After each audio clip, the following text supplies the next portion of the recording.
Happy Friday, Nashville. Next man up, 102.5. The game. Happy game day as well. Titans preseason finale coming up tonight at Nissan Stadium. Cam Ward's first game in his home stadium as we get ready for the regular season in just 2 weeks. Jake Lyman, Cory Curtis from News 2 is with us for the full show today. We are broadcasting live from the Busy Bee Plumbing, Heating, and Air Conditioning Game Nashville Studios, home of the $99 yearly Beehive membership, where the buzz is always about great service. Cory, thanks for coming in. Disappointed we won't have you on the sidelines tonight, but we've got the CBS broadcast tonight, and excited to talk some Titans with you as they prepare for the final preseason game. I appreciate it. Always good to get a different perspective on the game. It'll be interesting to see what they've got to say and see how they approach the broadcast, because we always approach it from a Titans point of view. We are the Titans Network, and so that's what we do. And it'll be interesting to see just how that CBS crew is. I would think it would be very Cam-centric, very Titan-centric, especially with, the Vikings aren't going to play anybody. Yep. And so, what's interesting about this game to me would be Cam Ward. But what do I know? I mean, I work in Nashville, so. I mean, I would think that in those production meetings that they're leading with Cam Ward for everything. Because, no J.J. McCarthy tonight for the Vikings. Like, that would be a fun story of both these guys have never played an NFL regular season game. But, I don't think you're getting I believe Kevin O'Connell has basically said, like, pretty much nobody's going to play. I mean, look, the Vikings have an expectation to be good. Right. They've been good for a few years. They've got players, got an excellent head coach. The one question is, can the quarterback deliver like Sam Darnold did? Right. And if he can, they'll probably be pretty good. They're in a very good division. I mean, 1 through 4. I mean, the Bears look improved. They've got to prove it, but they look improved. And I think 1 through 4, I'd have to go through all the divisions. That might be the best division.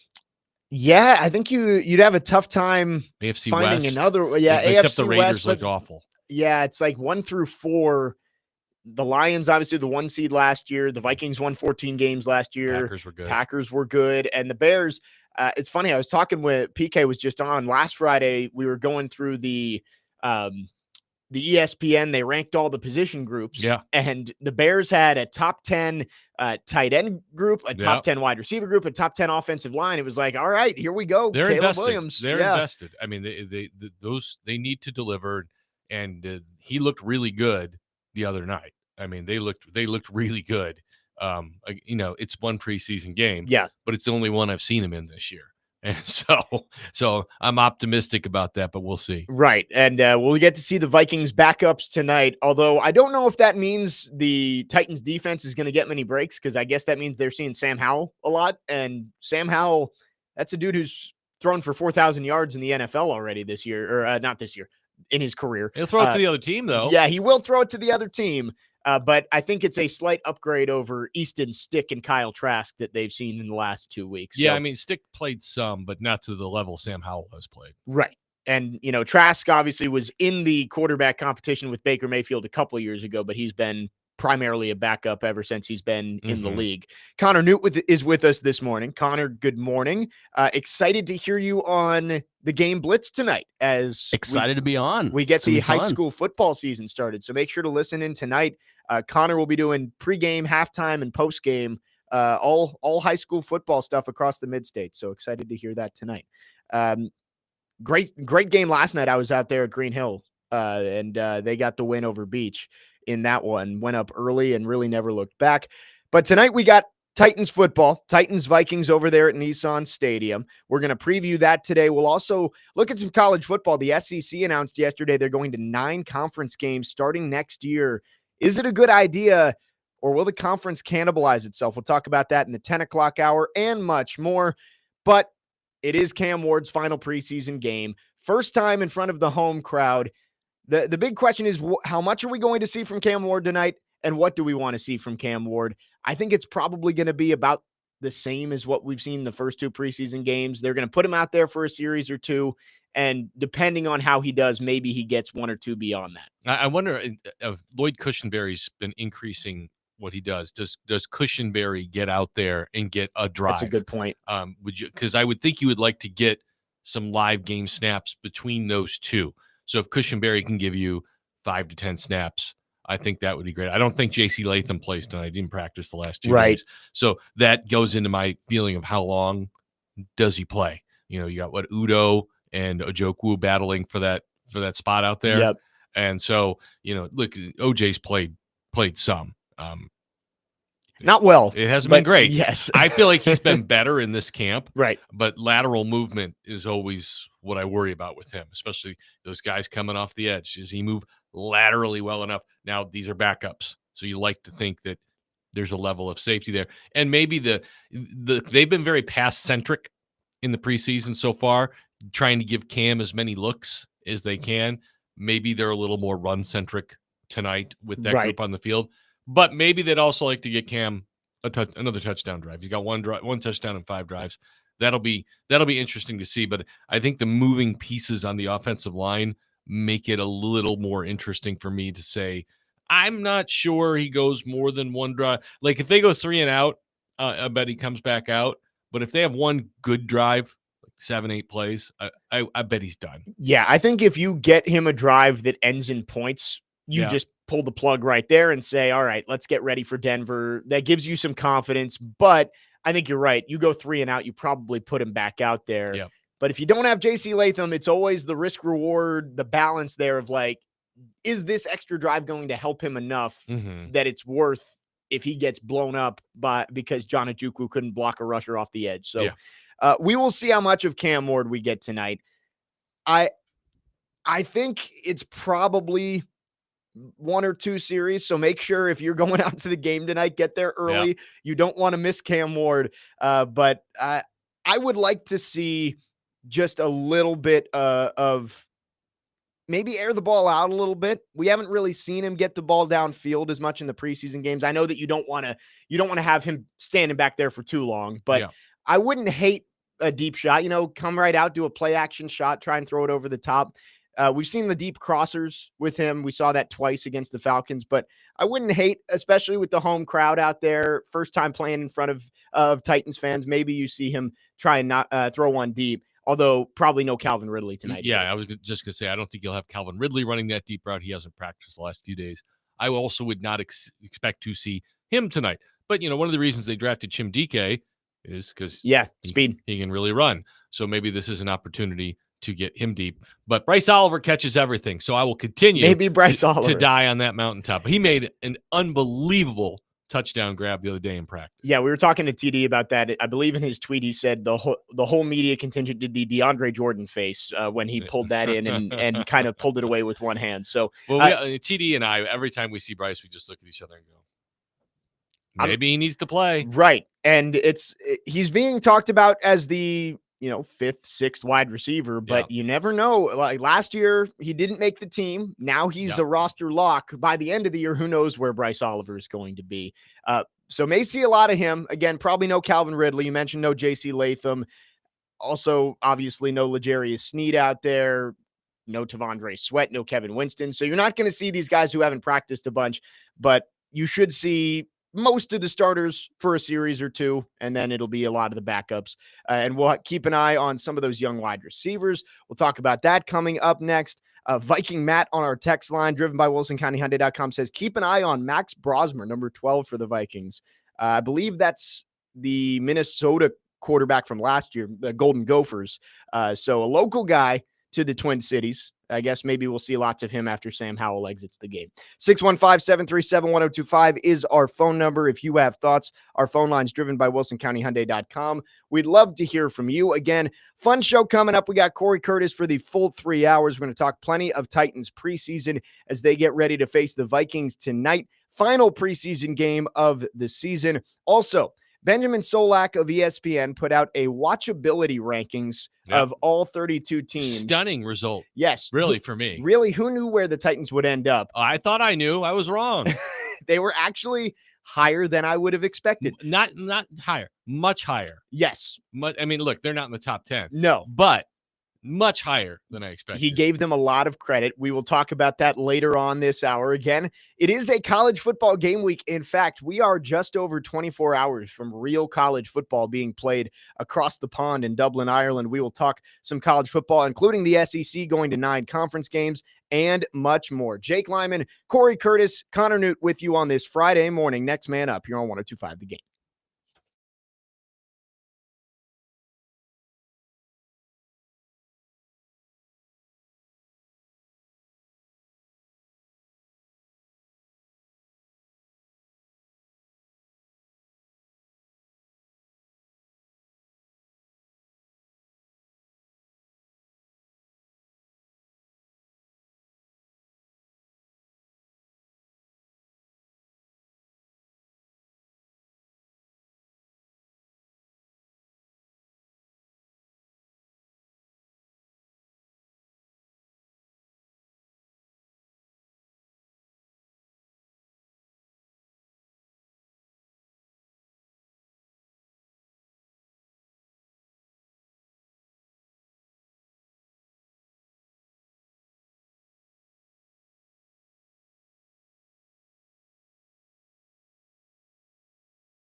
Next man up, 102.5 The Game. Jake Lyman, Cory Curtis, Connor Newt with you on this Friday. Titans playing their final preseason game tonight against the Minnesota Vikings over at Nissan Stadium. 7 o'clock kick in the final preseason game before the Titans start to turn their attention towards Denver and the Broncos in week 1. 615-737-1025 is our phone number. If you have any thoughts, we'd like to hear from you. You can text or call our phone lines driven by WilsonCountyHyundai.com.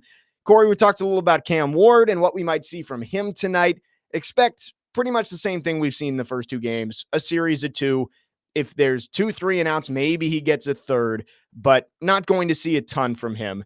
But there are a lot of players in this game tonight who have a lot to prove, whether that's competing for a starting spot on this roster or trying to make the 53.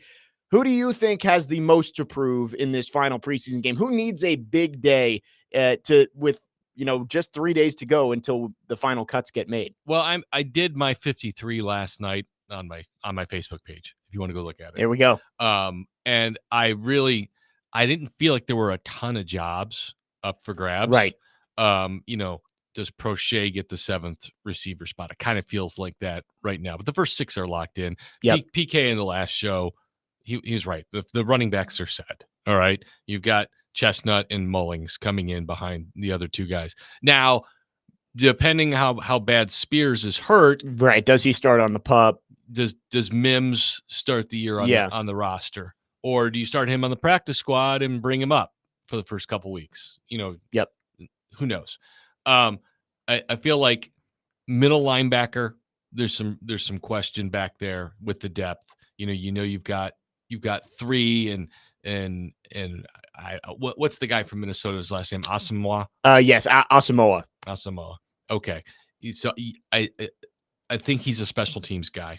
Yeah. I think he's got a very good chance to make the team. But I think they'd probably like to have a 5th. And is Amari Burney that guy? Yeah. I don't know. So and again, so you're asking me who's this is a guy, all right? Right. And really, does he show up on special teams? He made a play last week in Atlanta on that bootleg on 4th down. Yes. Yeah. That was him and Jamari Harris out there. Yes. They showed up and they made a play there. But so that would be a spot. I think Jalen Harrell, Ali Gay. Yeah. That's the back end of the edge room. I think those guys are battling it out kind of for a spot. I think the safeties are set. I think the cornerbacks are largely set, unless I'm wrong. I mean, you got McCreary, Brownlee, Snead, Daryl Baker, yep, Marcus Harris, and I don't know if they. Do you keep a 6th? Well, and is there a 6th on the team worth keeping right now? Right, maybe like a Gabe Judy Lolly. Yeah, he flashed a little bit last week. Well, okay, they like Gabe because Gabe is a cerebral player. Right, he knows where to be. He's also a willing tackler. He's just a little slow. Yep, and he might be a guy you can put on your practice squad and bring up and down. And so, like, if Gabe Judy Lolly makes the roster, and Amari Burney the same way, I wouldn't feel great, before that waiver wire goes through. And look, when you're one of the last 4 or 5 guys taken, you got to have some self-awareness. You can't be that guy who goes out and buys himself a diamond necklace because he made the roster. All right. And so those are some positions. What I got? Maybe corner. Yeah. Middle linebacker, edge. And the other one is who are how many offensive linemen do they keep? Because who are 8 and 9? 6 and 7. I know Cory Levin is making the team. I know Jackson Slater's making the team. Blake Hance probably be your 8th. Hamas, Rupsich. Those are the guys I'm looking at. Do they keep 10? Because then you got Udo and Udo and OJ. Those are 2 more. And Duncan's out there too. I don't think Jalen Duncan's going to make the team. I don't think Jalen Duncan's going to make the team. But it is kind of a mess back there. It's like you have you're starting 5, 6, 7, 8, and then it's like I feel like you feel good about the interior depth, right? It's just who do they trust to be that 3rd tackle? Is it OJ? Is it Udo? Or do they think Hance or Hamas can swing out there and play? Yeah. I don't know. I don't know. And so that's about, and then the other thing, like with a Rupsich or something, this league is so desperate for offensive line play. Is that a guy you can put on practice squad and not worry about losing him? Yep. But if you're putting him on your practice squad, are you really that worried about losing him? Those are the questions. But so how deep they want to go in offensive line and which combination of guys. And I don't know. I mean, unless some guy had a horrific night tonight, I mean, like in Tampa, O'Doyle, rules. Oh, yes. Yeah. Tim Boyle. Tim Boyle lost his job. He was so bad he lost his job. Yeah. And so you could be so bad tonight that you lose a job. So number one is don't be that bad. And then number two is make a play. Yes. Yes. And I think you're right about those rooms of like corner, edge, inside linebacker where, yeah, you make the 53. Like, let's say Gabe Jeudy-Lally makes the 53 as your sixth cornerback. That's a spot that I think everybody is looking at and saying, yeah, there's probably going to be a waiver claim that goes in for a corner. Yeah. So odds are he gets waived and then probably ends up on the practice squad. I heard people debating how many waiver claims they think there's going to be. And look, I know this roster needs help, but I'm away. And look, you find guys. Darrell Baker was a waiver claim last year. He's a good football player. Yeah. But there's not a ton of those. Right. There's not a ton. So I always say don't eat someone else's trash. Yes. There's always the Seinfeld episode with the eclair in right. the trash. Don't reach for the eclair. All right. You've got to be really careful. You're going to know the 53 you got. All right. Yep. There's a level of unknown with what you're reaching for. So you better be sure that 53rd guy that you don't want him to bring in somebody else. Yes. Right? And that's just my only warning. I'm not saying not to do it. I'm sure there are guys they have circled saying this guy could spring free, this guy could spring free, and these are the ones that we're interested in. And I'm sure we're talking about the position groups, middle linebacker, corner. Yeah. Whatever. They probably have those guys ready if they do get loose. And yes, there are situations where maybe the Eagles' 54th guy is better than 5 guys on your roster. Right. And it's like you bring in guys from those teams that I know there's always the exercise of who had the most players that end up on somebody's 53 that were in their camp. And the Titans used to be that team for a long time. Right. Where they were right up there. Yeah. Where it's like you feel bad cutting these guys because you feel like they are worthy of making a 53. They just can't make yours. So the Titans have to look for those guys.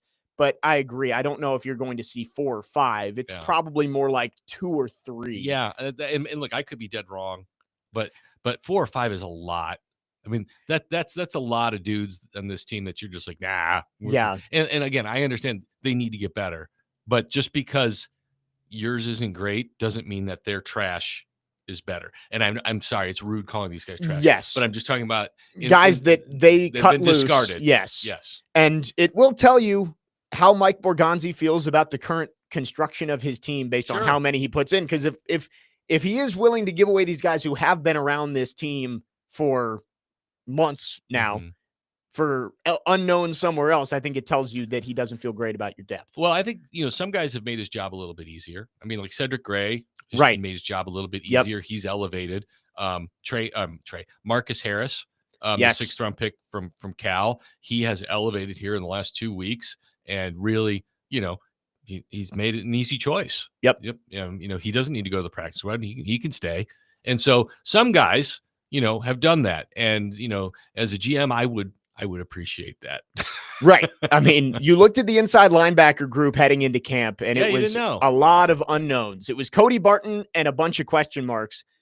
I think, obviously, James Williams and Cedric Gray have proven that they can be capable players, but then you have a guy like Otis Reese, who, he's no longer with the team, who you thought maybe was going to be a depth piece there too. So you really never know. Not in terms of who's going to make the roster, but looking at starting spots. The text line this week has basically been Van Jefferson hate mail because of the one drop. It's a little overstated. I think so too. I think he's going to make the team, obviously. Yes. He's going to make the team. He's going to play. Yes.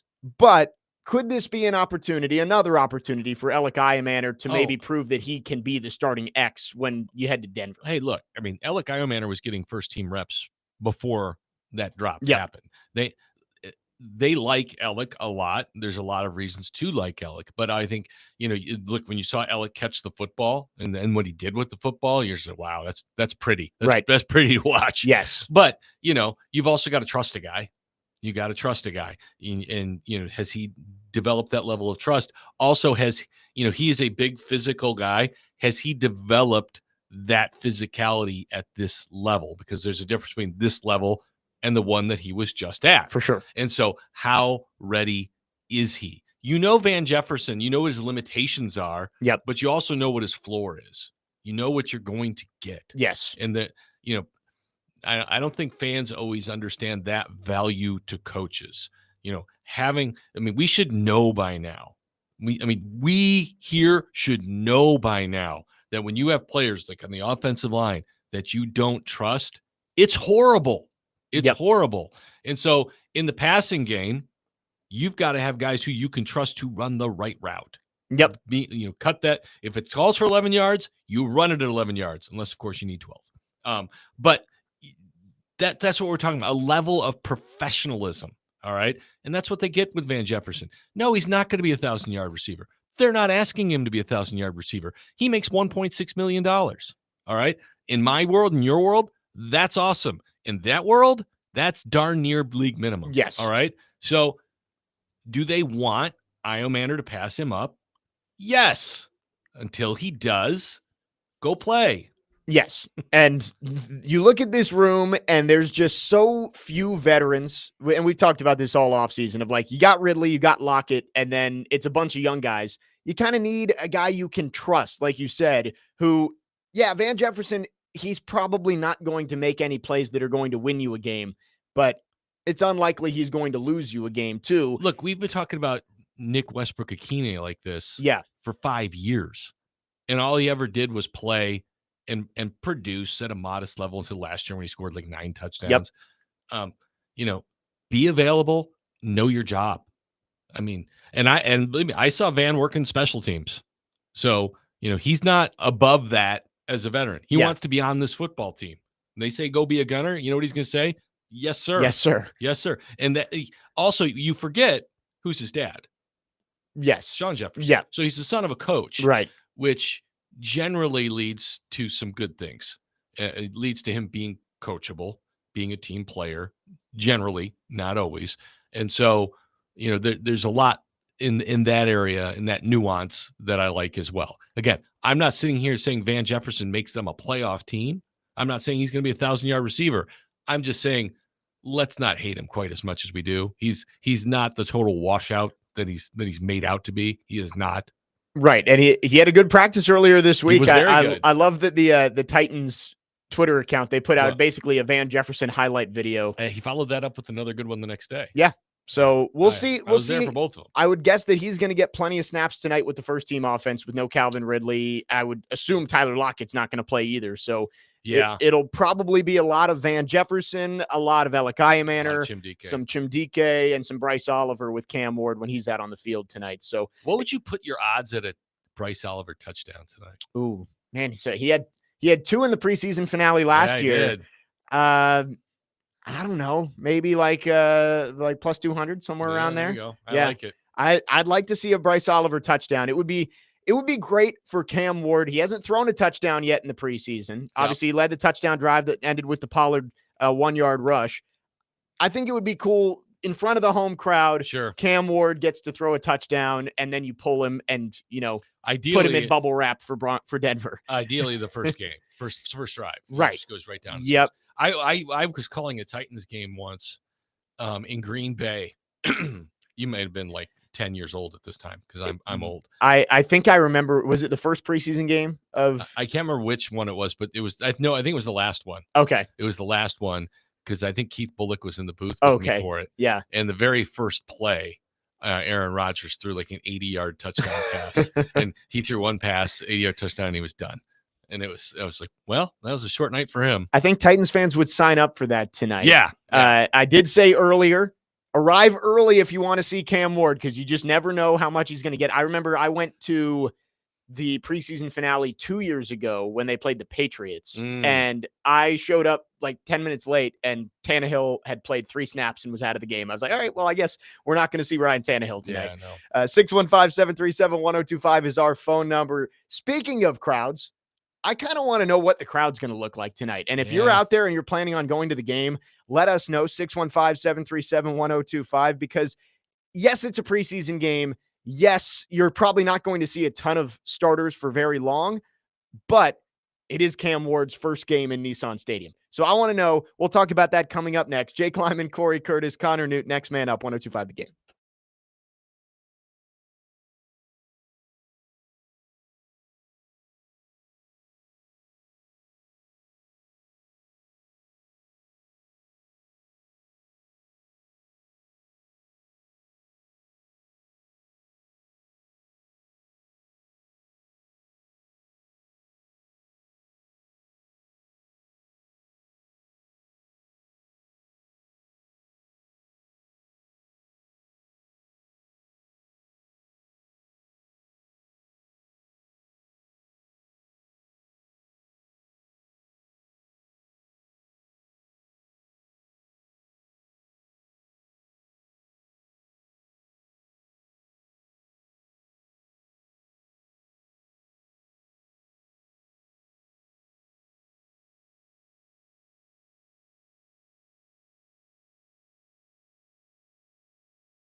Later today on ESPN 94.9 The Fan, the Nashville Sounds take on Louisville at First Horizon Park with the first pitch at 6:35. Coverage also available on the Game Nashville app and at thegamenashville.com. Sounds baseball on ESPN 94.9 The Fan is presented by Twin Peaks and Family Leisure. Jake Lyman, Cory Curtis, Connor Newt with you. Next man up here on this Friday. Titans game day as well. Final preseason game over at Nissan Stadium, taking on the Minnesota Vikings. And I asked the question before the break, what do we think the crowd is going to look like? It is a Friday night, and as we mentioned, Connor going to be on Game Blitz tonight because there's tons of high school football going on opening weekend across the state. So that it's not going to be a full house. I never expect it to be for a preseason game. But it is the first time Titans fans are going to get to see Cam Ward in a uniform playing in Nissan Stadium. Do we think that makes it at least a decent atmosphere over at Nissan Stadium tonight? Maybe. I mean, I think it'll be light. I mean, I go to all the home games virtually, right? And you see there's a lot of families, and there's a lot of, and yeah, so that make it an event, and the kids want to go watch football. They don't care it's a preseason game. Well, no, but I'm talking about if you got a teenage son, oh right, yeah, who's yeah, going to go play a high school football game, you're not going to be there. Gotcha. Yeah, and I see what you're saying. So that, and a lot of people just don't go to the preseason games. We'll see. Yeah, we'll see. I mean, I would hope that Cam is enough of a draw. I think if it was the first preseason game, it would be more exciting. Right, first time you see him, period. Yeah, they've been watching him. So we'll see. He'll get a nice applause, but it won't be anything like that first game against the Rams. Yes, when he comes out. I mean, I talked to his parents on the sideline for about 10 minutes before the Falcons game. And they're wonderful people, by the way, wonderful people. And I've got 20 stories about this, but I told them when I was imparting saying, by the way, an entire city is banking on your son. He literally holds their hopes and dreams in his hands. And they were like, he's built for it. And I'm like, they better hope so. They better hope so, because look, fans aren't hoping Mike Borgonzi turns the team around. They're not hoping Brian Callahan turns the team around. They're hoping Cam Ward turns the team around. Yeah. Because, look, I mean, Andy Reid's a great coach. Bill Belichick was a great coach. Pete Carroll's a really good coach. Quarterbacks get it done in this league. Yep. I mean, quarterbacks just flat out get it done. Right. Andy Reid was regarded as a guy who just couldn't win the big one until he got the quarterback, and now he's won 3 Super Bowls. So he won a lot with a lot of quarterbacks, right. which was really, really He's a impressive. really good coach, but he couldn't get over the hump until he found the quarterback. Yeah, if I could have one coach for any roster, he would be it. I agree. I thought it was funny, and you make a good point about this whole city has banked their hopes and dreams on Cam Ward. First pick. We were having the conversation earlier this summer of which team's closer to a championship, the Predators or the Titans. Mm-hmm. And the answer is Cam Ward. If Cam Ward's good, it's the Titans. If Cam Ward doesn't work out, then it's the Predators. It's the Predators. It's because the Titan, that's how this league works, especially in the AFC. It's if you can find the star quarterback, you got a chance. And we'll see if it works out for Cam Ward. I mean, look at the AFC. We talk about the same teams every year. Right. Buffalo, Baltimore, Cincinnati, Kansas City. Yep. And then we all want to say the Chargers, but until Herbert proves it in the playoffs. Yeah. And I always bring this up because it's how the AFC has been basically my entire life. Yeah. There's only been 7 quarterbacks who have represented the AFC in the Super Bowl since 2003. Yeah. The only exceptions are Flacco and Burrow. But basically, since 2003, 2004, it's been Brady, Manning, Roethlisberger, Mahomes. Yep. That's it. The NFC. That's not a mystery, guys. No, it's not coincidence. You have great quarterbacks. You go to the Super Bowl. That's how it's worked in the AFC.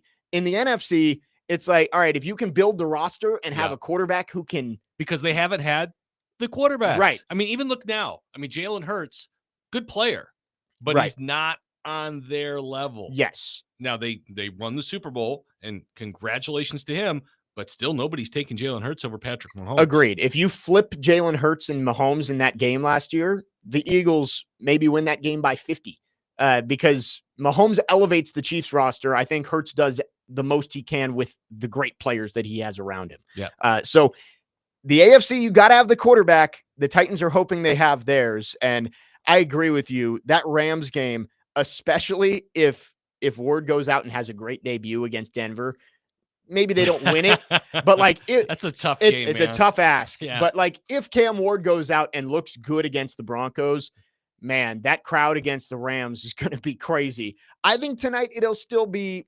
relatively good. I'm not saying you're going to get people in the third deck, like maybe a spattering here and there, but I would guess the lower bowl will be 80% full. Yeah. I mean, look, as a person who's done preseason football a long time. That's true. You are the foremost expert on this. And I understand the complaints about it. And I understand it is a glorified practice or a glorified scrimmage. It still offers exciting plays. It still offers drama. I mean, you probably don't remember a guy named Dominique Edison. He was a 6th round pick at wide receiver. I don't think I do. And he needed a big night in the last night. I mean, he was trying to make the team. He scored 2 touchdowns. Yeah. And I think he made the team. I think he probably got cut 2 weeks later. Right. But, you have those moments that show up in preseason games. We had a preseason, my very first game when I called the games, when I was in the booth, my very first game where the Rams were in town, and Keith Bullock, Mr. Monday Night, had a pick 6 on like the second defensive drive of the game. Yeah. I mean, there can still be a lot of fun and a lot of excitement, because it doesn't matter that it doesn't count, okay? Because to the players, it's still about the guy on the other side of the ball and beating for sure him, all right? And when you have to respect that. Their effort is not less, all right? Their passion is not less. They still want to win. And when I say win, yes, they want to win the game, but they want to win the individual battle. Yep. When I was in Atlanta, gosh, I don't even remember the guy's name. 40 punched the ball out at the goal at the 5 and recovered it. Defensive back. He caused the fumble. You remember that play? Yeah, I know what you're talking about. I like can't think of the name. Let me find. I mean, I don't even know the guy's name, but he punches the ball, gets the fumble. I'm down there. The whole team, Peter Skoronsky in shorts and a T-shirt, they're down on like the 15-yard line, and they're all screaming that it's their ball. And once they got the call, they all celebrated together and went back to the sideline. Davion Ross. Don't tell me it doesn't mean anything to these guys. Yeah, because they're out there and they're competing.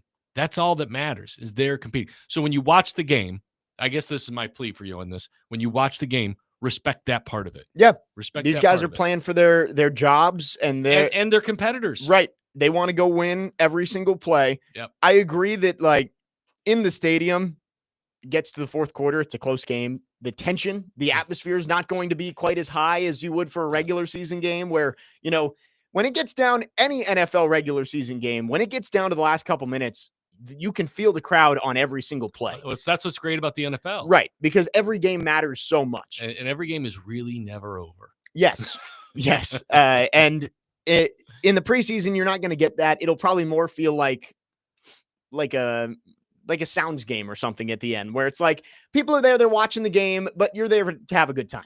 Look, one of my favorite games I ever called, and I'm not making this Cory's memory lane, but this is just more about that preseason can be exciting. Yeah. Engel Martin, CPA coach, was in the Titans camp that year, and he led a game-winning drive in the last 2 minutes against the Raiders. And Engel went to MBA, and John Vaughn, who was a kicker from Auburn, went to BA, came on and hit the game-winning field goal. And so for a guy who's working Middle Tennessee and covering the Titans and covering high school football, that was pretty cool to see. Yep. That was pretty cool to see those two guys hook up and win that football game. And the crowd was up on its feet for that one. And that is one of the great parts about preseason. It's why there's Hard Knocks, because there always are good stories. Absolutely. Like you can always find a good story in the preseason. I always say sports is the original reality show. Yep. And it doesn't matter what reality show you make, and it doesn't matter what you make it about. None of them have ever been better than sports. That is true. And that's why everyone cares so much about it. 615-737-1025 is our phone number. Wrapping up hour number 1 after this. I teased earlier the ESPN watchability rankings that they put out there. The Titans, higher than you would think, and much higher than one of the best teams in football. We'll talk about it coming up next. Jake Lyman, Cory Curtis, Connor Newt, next man up here on 102.5 The Game.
Next man up, 1025, The Game. Jake Lyman, Cory Curtis, Connor Newt with you on this Friday. Nashville's best deal of the week is Bavarian Beer House, conveniently located at Opry Mills Mall. Enjoy beer, food, music, and fun at Nashville's only authentic German beer hall, where it's Oktoberfest every day. Head to theGameNashville.com/deals now to get a $50 gift card for only $25 to Bavarian Beer House while supplies last. We just had the conversation of what the crowd's going to look like tonight over at Nissan Stadium. I am optimistic that it will be better than most preseason games because of the Cam Ward factor. But overall this year, how watchable are the Titans going to be? Benjamin Solak from ESPN put out this article yesterday and ranked all 32 teams based on watchability. The DMV getting some love at the very top. The Washington Commanders are number 1. Because of Jaden Daniels almost exclusively, I think. And then number 2 is the Baltimore Ravens. Derrick Henry, Lamar Jackson will make you watchable. If I had to guess where the Titans were going to end up, I would have said high 20s. I would have said 29 to 32. I would have said probably 27 to 29. Just, they're not the worst team to watch in the league because they do have the number 1 overall pick at quarterback. And that at least gives an intrigue to watch every game. But that's it. Right. There's not much else. And the 2 teams that I would have expected to be 32 and 31 are, I probably would have put the Saints 32 and the Browns 31. Yeah. I think that's about right. The Titans are 23rd. Yeah. I'm really stunned about that because, like we said, Cam Ward is all that's really exciting about this team to watch right now. Now, maybe he helps this team transform into something that is more exciting to watch. Yep. And look, I hate to say this. Last year they were bad to watch. Yes, there was not a whole lot of redeeming qualities watching Titans. If they were boring to watch this year, that would be a step forward. And by that I mean they go out there, they don't make a lot of mistakes. They just battle you for 4 quarters. Yes. It's 19-17, and they're right there in the 4th quarter of every game. And it may not be the most sexy, exciting thing to watch, but it's not bad. It's competitive. Okay. And so that's where I go with that. You can be boring, and like Mike Mularkey's first 2 years, or only 2 years. Sorry. He took bad teams and got them to 9-7. Okay. Yep. Because they didn't beat themselves. So to me, that would be the big step forward for this Titans team, to be boring to watch and not bad to watch.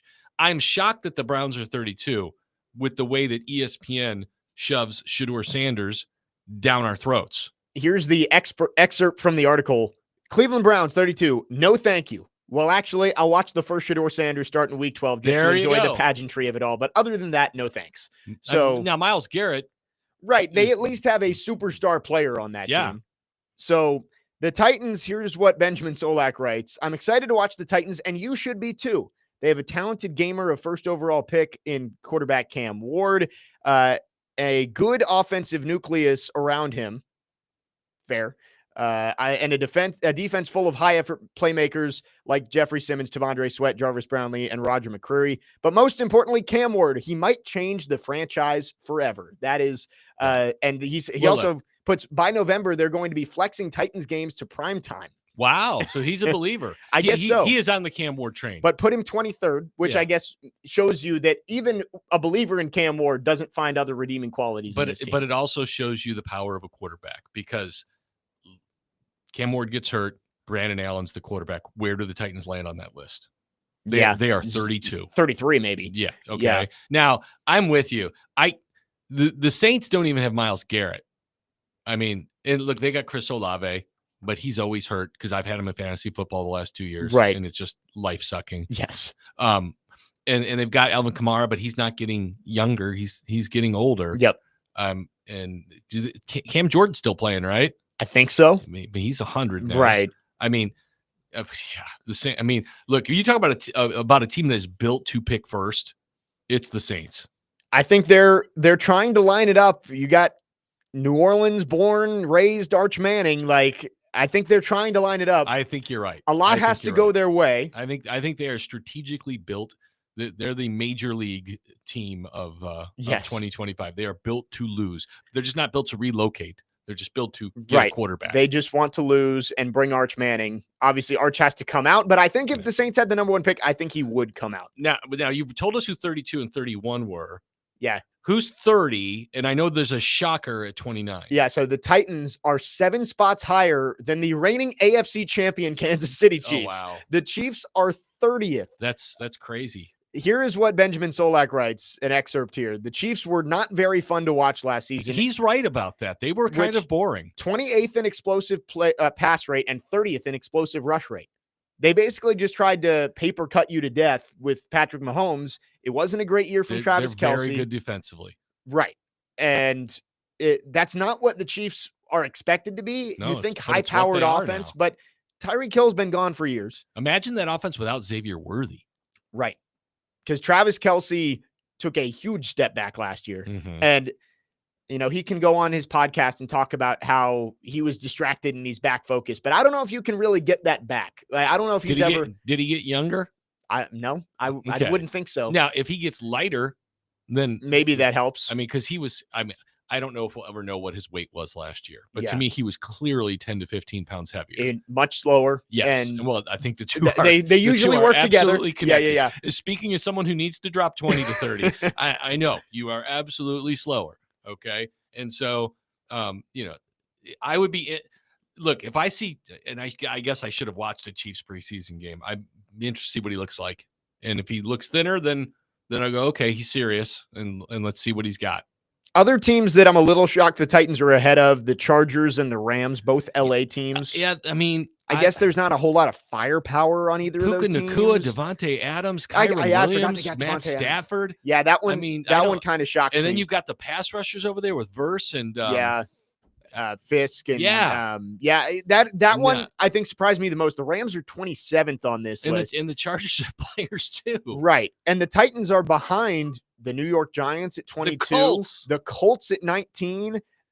You really want to dial it up to watch Daniel Jones or Anthony. I mean, look, if you're a glutton for punishment, you might want to go out and watch Anthony Richardson. Although they did look good, the Giants looked good last night apparently. So yeah, but it's going to be Russell Wilson. Yeah.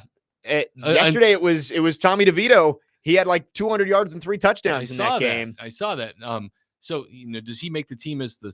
Do they think that Jackson Dart's ready to be the 2, or do they need to keep DeVito to be the 2 until they think Dart? I mean, because Dart's had a good preseason, right? But it's the preseason, so it'll be interesting to see. But as long as Russell Wilson's their quarterback, and I mean they're boring. They're boring. Yeah, I don't have a whole lot of reason to watch the Giants this year. And honestly, even if I was a Giants fan, I think Malik Neighbors is maybe the only reason to turn the TV on. Abdul Carter, maybe. Yeah, I mean, look, I Malik Neighbors is good, but I need somebody to get him the football, and I'm not confident Russell Wilson's going to be that guy. Now, Dexter Lawrence and Abdul Carter, I'm from Chicago. Yeah. I can get on board with that. I can watch that. Gives you a little reason to tune in. Speaking of the Giants, Jeff on our text line, driven by WilsonCountyHyundai.com, says, guys, maybe the Patriots are bad, but did anyone notice how well Jackson Dart played last night in his start for the Giants? We haven't seen real game action yet from any of these young quarterbacks, but if he gets playing time and does fairly well, those extra first and second round picks would have been nice to come with Dart in a trade for the number 1 overall pick. Let's not judge quarterbacks based on the preseason. Shedeur Sanders is still 3rd on the Browns depth chart. Right. Like, look at Kenny Pickett was a preseason darling his first year with the Steelers. He lit it up. And guess what? He's on his 3rd team 4 years after being drafted. So Brandon Allen had pretty good numbers last week. Right. Like, let's let them play real football before we make those judgments. And look, is it good to see for Jackson Dart? Yeah. Yes. Is it good to see for Shedeur Sanders? Yes, it is. But you're absolutely right. They can only play what they're playing in the preseason, but we've said this over and over again. What you see in the preseason can be fool's gold. All right.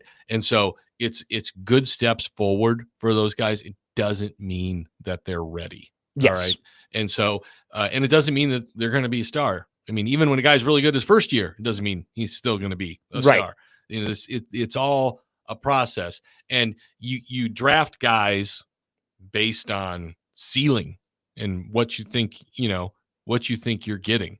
And if I was any team, I'm talking about the Titans, and I was picking first this year and I needed a quarterback, I would have taken the exact same one, and I would not have traded out of it. I think all 32 teams, if they were on the clock at number one and needed a quarterback, would have taken Cam Ward. So that's why I hate these discussions, because there was no discussion. No, and look, the Giants, what pick were they offering the Titans?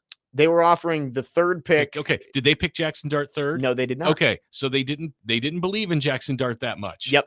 And any of the Shedeur comments, the Browns took another quarterback before they took Shedeur Sanders. Yeah. So there were over 150 players taken before Shedeur Sanders. So let's not, it's good to watch Cam Ward tonight and hope that he does well. But what he does tonight has no bearing on what he's going to do the rest of his career. And last week is a good example. He was 2 for 7. He had the one throw that was almost that was in Tampa that was almost picked off. That was almost picked against Tampa. But when you talk to I say people that know quarterback play better than average Joe, me and you. Yep. They talk about the processing and where the ball is going and the timing at which it's going, the way he feels pressure. Those are all positive. The thing that I can see as a novice person, the footwork needs to get cleaned up for sure. And I don't think you're ever going to completely clean that up, but I think just like with the sidearm throws, and when you take a chance, I think that will come for Cam. He'll learn to curtail it till he needs it. Yes. And that's why you don't scout box scores. You got to actually watch him play. Cam Ward was much better than 2 for 7 last week. 615-737-1025 is our phone number. We will pivot to college football for a second coming up next. The SEC going to 9 conference games next year. We'll talk about it after this. Jake Lyman, Cory Curtis, Connor Newt, next man up, 1025 The Game.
Next man up, 102.5. The Game, second hour on this Friday morning. Jake Lyman, Cory Curtis from News 2, Connor Newt. We are broadcasting live from the Busy Bee Plumbing, Heating, and Air Conditioning Game Nashville studios, home of the $99 yearly Beehive membership, where the buzz is always about great service. Titans taking on the Vikings tonight at Nissan Stadium. Final preseason game. We will continue to talk Titans later on in the show. Going to talk some college football as well. I did have a couple of texts I wanted to get to before we transition to college football. Nevada Josh made a good point. We were talking about the Saints are setting themselves up for Arch Manning. The Saints also would have another option if Arch doesn't come out. Garrett Nussmeier, LSU guy, born and raised from Louisiana, and his dad, I believe, is the quarterbacks coach for the Saints. So they at least have two options if they end up with the number one pick. Well, and really, if you have a top 5 pick this year, you can probably take a quarterback because there's 5 that we're talking about going into this thing, and it's going to change. I'm sure somebody will drop out of that mix, but does somebody elevate? We have to wait and see. But it looks, if you need a quarterback, which teams always do, this looks to be a good year for you. And that's what I was talking with Connor about this earlier this week, that if the Titans end up with the top 5 pick, there's going to be teams that want to come up and get it. So maybe you can get yourself a pretty big haul to trade back now that you think you have your quarterback in Cam Ward. We'll get back to the Titans coming up in just a little bit, but news coming out yesterday, the SEC is going to 9 conference games starting in 2026, following suit of what the current Big 10 and Big 12 schedules look like. The SEC also a mandate that every team has to play at least one other power conference team in their non-conference. So that means the SEC, which I think we can all agree, your 9 conference games are going to be harder than a lot of other pretty much every other conference's 9 conference games. You also have to play another power conference team. You wonder if this is a good idea, or if adding those, you're adding 8 losses to your conference by adding that at most, because obviously you could lose that extra non-conference game. But you're adding up to 8 losses to your conference's records. Could that end up hurting you when you get to playoff selection time when, maybe Alabama's strength of schedule is way tougher than Illinois', but Illinois went 10-2, you went 8-4, and at some point the wins and losses do matter. Yeah, 2 things. Number one, you with that mandate, you think, because you're the SEC and you think you're better than everybody, you think you're going to hand 16 losses to those other leagues. Yes. Okay. But the other thing, and no one has talked about this. I brought it up on my show yesterday, and I bring it up now. This comes on the heels of the selection committee changing its criteria. Correct. And saying that good win-loss teams, when you lose to them, it will not cost you as much. And when you win those games, you will be rewarded more. So I don't think it's coincidence that they changed the rules for selection. Right. And then the SEC comes out with this. They say, okay, so if Alabama loses to Georgia, it's not going to hurt them. All right. We feel better about 9-3 teams getting in the playoffs. I don't know what's going to win out. I'm all for a 5-11 or whatever format. You take the 5 conference winners and then the 11 best after that. Just let your record stand. I feel like we can all have a level-headed discussion about it. And I'm sorry if you don't get in and you were on the bubble. I'm sorry. You were on the bubble for a reason. Yeah. Get off the bubble. All right. That's what I always say. Get off the bubble. Yes. But so I really think that has something. I could be dead wrong, but I think that change in the way that they're formulating the rankings to get into the playoffs, and that coming out within 24 to 48 hours, I don't think that's coincidence. Right. No, I think you are right. I think that probably is a big factor in it. I also wonder if this means they are going to expand the playoff, because they're going to expand. Well, I know they're going to expand it, but you wonder if it's going to be coming sooner rather than later. It's coming sooner rather than later because the There's SEC, so much money at stake. I don't know if they would do this if they didn't think, all right, if we go to 16, another loss here and there for some of our top teams isn't going to affect us that much, because we can still get into the top 16. The expanded playoff helps the SEC more than any other league. Yeah. For sure. Because every year you're going to have 3-4 at a minimum SEC teams that are going to be in the conversation. Yep. You're probably going to have 2 or 3 that are a lock, and then it's a matter of whether you get a 4th or a 5th. I mean, that's just the way it in a is. 16-team playoff, you could reasonably see years where the SEC is getting 6-7 teams in. I was gonna say if it's a 16-team playoff, I think it's reasonable to say that there are years you could have 10 SEC Big Ten teams. Yeah. I mean, let's look back at the final rankings from last year. If it was a 16-team playoff, the SEC would have gotten Georgia, Texas, Tennessee, Alabama, Ole Miss, and South Carolina in. So they would have gotten 6.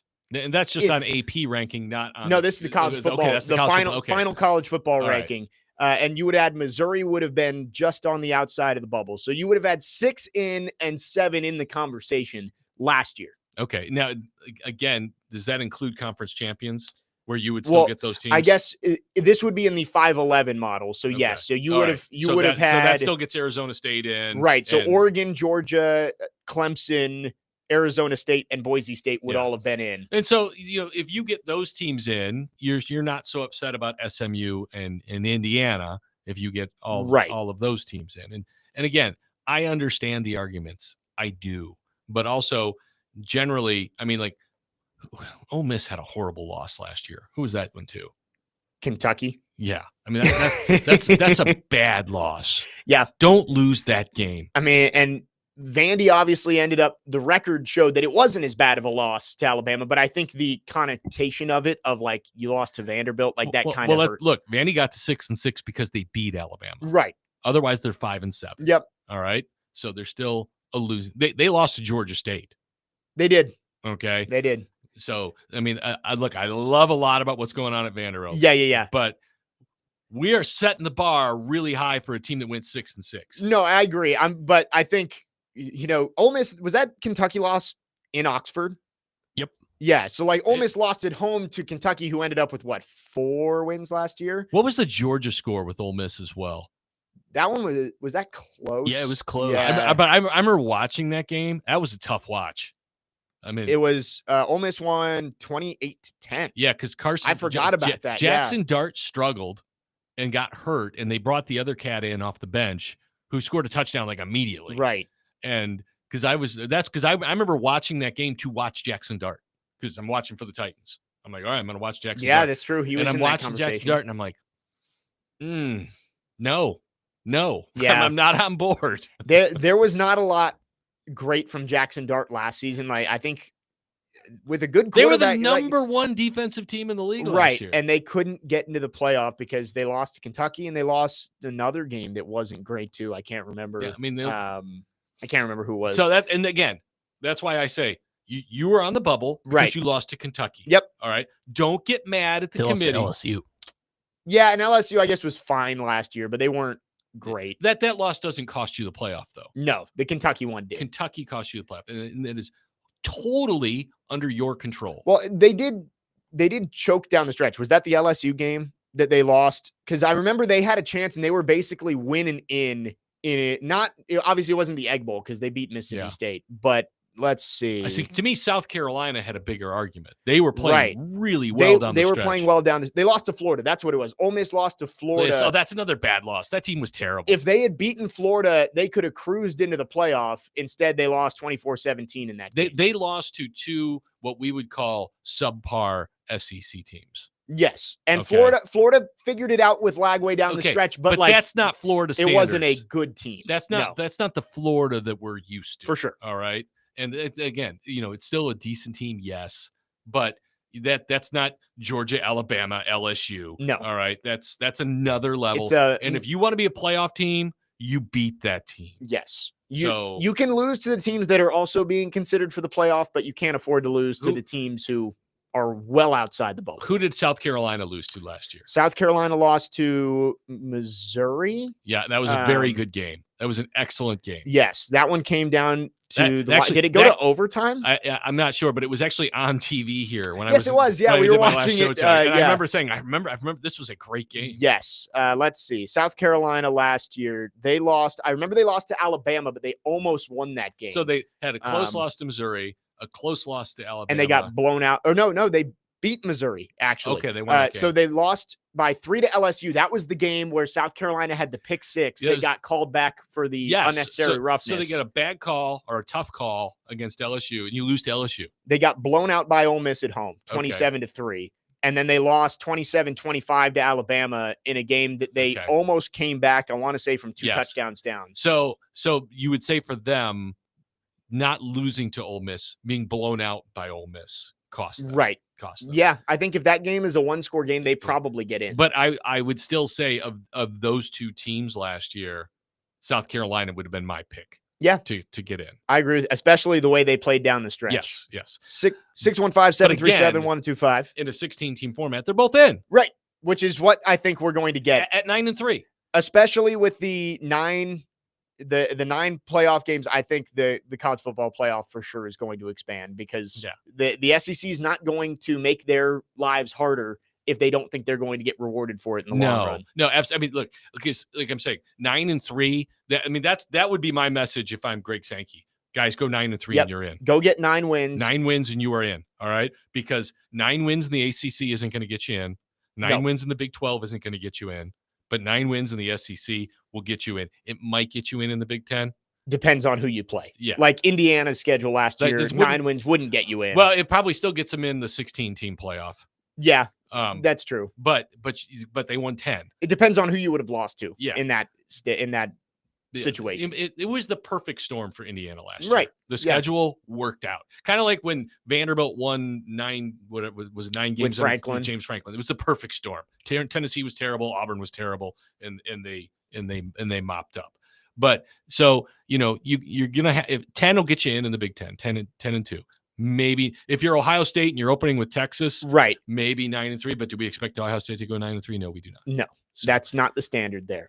615-737-1025 is our phone number. We'll get to your phones coming up next. The ACC says they're going to match and go to 9 games as well. That is mathematically impossible with the current construction of the ACC. You can't have 9 conference games with the 17-team conference. So we'll see if they're able to figure that out. 615-737-1025. More of your phones and more talk on the college football news yesterday that the SEC going to 9 conference games starting in 2026. Jake Lyman, Cory Curtis, Connor Newt, next man up, 1025 The Game.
Next man up, 102.5 The Game. Jake Lyman, Cory Curtis, Connor Newt. This fall, live at the Pinnacle at Nashville Yards. Tim McGraw will perform at Trinetics Rock the Cradle. This event is sure to be a great time celebrating a great cause. Proceeds from the event will support newborns and moms at Ascension St. Thomas Midtown. Get your tickets now at rockthecradlenashville.org. Continuing the conversation around the SEC, expanding their conference schedule from 8 to 9 games, and requiring that all schools play another power conference team. So that is 10 power conference games for the SEC every year starting next season.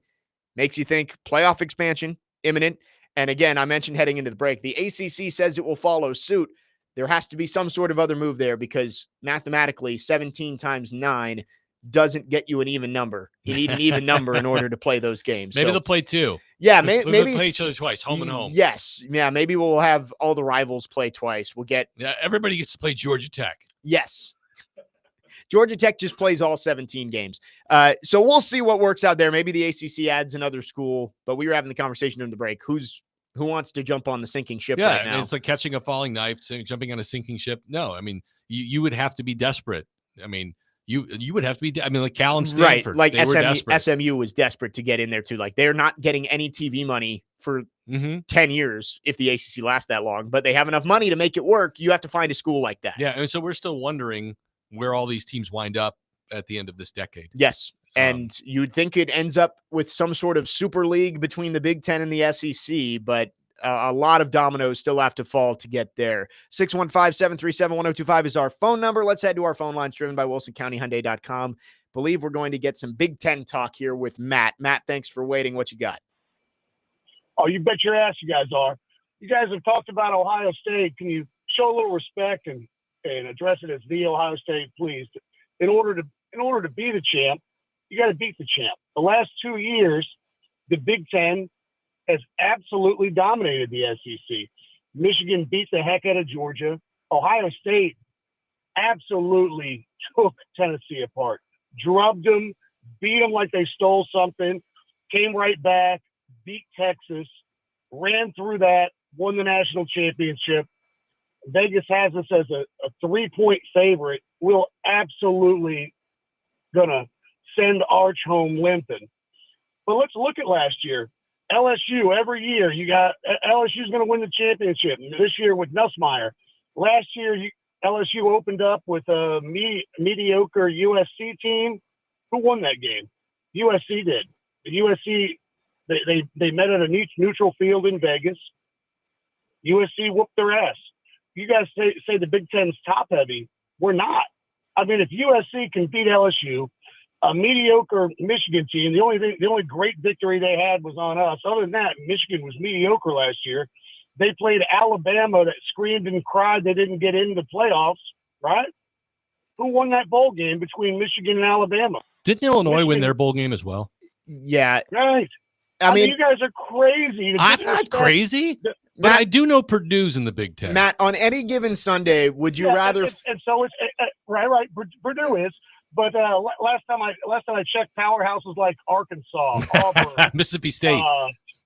Mississippi State. I mean, whoa, those are some big boys there. But Matt, those schools have histories of success. Like you would expect them to come back. Like on any given Saturday, would you rather face LSU or Iowa? Go to Iowa and see if it's an easy place to play. Buddy, would you rather play LSU or Iowa? In Iowa, I'd rather play LSU because Nussmeier throws more balls to the other team. He's erratic and throws a lot of interceptions. Well, okay. Before last year, Iowa couldn't complete a forward pass. You'd rather, and they still won 10 games. Yeah, they did, didn't they? All right, thank you for the call, Matt. The fact that he says he'd rather play a game in Kinnick, or he'd rather play in Death Valley against LSU than at Kinnick Stadium against Iowa, I don't know about. Look, that. I'm from Chicago. Yeah, you're from Big Ten territory. I'm a Big Ten guy. I mean, look, I'm a Big Ten guy. For years, the Big Ten has been a top-heavy league, and I say that from where the bad teams in the Big Ten have been really bad. Yes, and that's been the difference with the SEC. Obviously, you've got some really strong teams, but there wasn't this bottoming out. but we've had some teams in the SEC bottom out. I mean, Vanderbilt has had a bottoming out. Mississippi State right now For sure has a bottoming out. Arkansas is trying to work its way back up. So he is not wrong about that. But here's the other thing. As these leagues get bigger, you're going to have more good to pick from, and you're going to have more bad to pick from, because just by sheer numbers, they can't all rise and they can't all sink. Yes. So, somebody has to lose every conference game. Yes. And so I mean, the point I was making was, I said I could see 10 of 16 playoff teams from the SEC and the Big Ten. Oh, 100%. I was saying combination of, likely 5-5, 6-4, something along those lines. But and I think he's probably got some ire for my statement that you probably have to win 10 games to guarantee your spot in the Big Ten. Now, look, if you go 9-3 in the Big Ten and you play one of those SEC teams for one of their non-conference games and you win that game, right, then your 9-3 all of a sudden looks has a lot better chance. Yep. But he is absolutely right. The Big Ten has stepped to the plate. They have gotten better. And that run by Ohio State last year wasn't good. It was phenomenal. It was. They were the thing about that Ohio State team. Where was that team all season? Because that was the team we thought we were going to see all season. Their fans wanted them to lose to Tennessee, yes, so they could fire Ryan Day. And then they just caught fire. Yep. And they were absolutely unbelievable. Which, again, college football is finding out it's not about what you did in the regular season as much as what you do in the postseason. When you get to a playoff scenario, right? Do you win in the postseason? And so far, Ryan Day, that looks pretty good. Yes, and I 100% understand that they've won the last two national championships. Like Ohio State, Michigan, they've won the last two, and you could put impressively. Right. Oregon is always in the conversation, although as we had a texter a couple earlier this week saying Oregon will never get it done. You've got those three. Penn State's always in the equation again. Penn State's loaded this year. They are. They're the number 2 team in the country. So see, this year you've got Ohio State, Penn State, Oregon, and I think they've got Illinois. Illinois is 12th in the country heading into the year. And so that to me, and I'm from Illinois. Yeah. And so it's hard for me to believe. But I love Brett Bielema. Yep. I do. I love Brett Bielema at Wisconsin. I would like to have seen him gotten it done at Arkansas. When Illinois, I guess Illinois to me would be like South Carolina in the SEC. Yeah. Okay, they're better. I need to see him get over the hump. I need to see him get over the hump. Can they do it this year? Because I'm not sure Illinois can get the talent level on that campus that's going to be required. Because, I mean, if you went player for player with Ohio State and Penn State with Illinois, I mean, you're not going to have a very good conversation. And this is where I'll leave it on this conversation of, in the SEC and the Big Ten, you have your superpowers, and I think they're about even. We mentioned the 4 for the Big Ten. You could put... Depends on the year. Right. Texas, Georgia, Alabama, like the SEC and the Big Ten all have the teams that are capable of winning a national championship every season. My question would be, do you feel better about the next tier of the SEC rising versus the Big Ten? Like, do you feel better about Tennessee, LSU, Ole Miss, Texas A&M, Florida, long-term, Auburn, than you do about USC, Washington, Wisconsin, Illinois, Indiana? You asked me that. Washington, USC. Yeah, I feel pretty darn. I mean, there's a lot of history at those schools and winning a lot of games. And you would think a couple of them will end up being in that conversation, but I just think the depth of the SEC trumps the depth of the Big Ten. I know we got to go, but it brings up, back when this was going down, I had a big argument with somebody about adding Oregon and Washington, and they're like, big whoop. And I'm like, if the SEC added Oregon and Washington, everybody would be pounding their chest about adding those 2 powerhouses from the West Coast and how coast to coast, this is the best conference in the country. Oregon has money.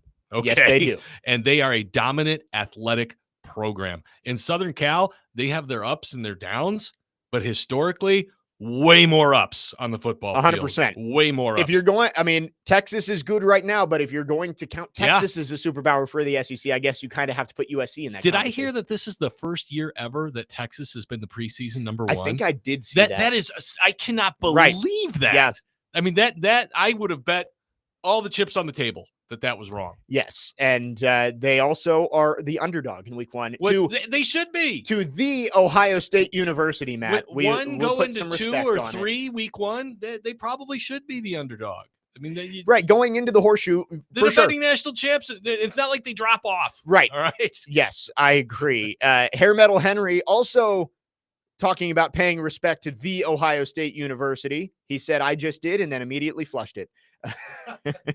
615-737-1025 is our phone number if you have thoughts. Talking some college football here in hour number 2.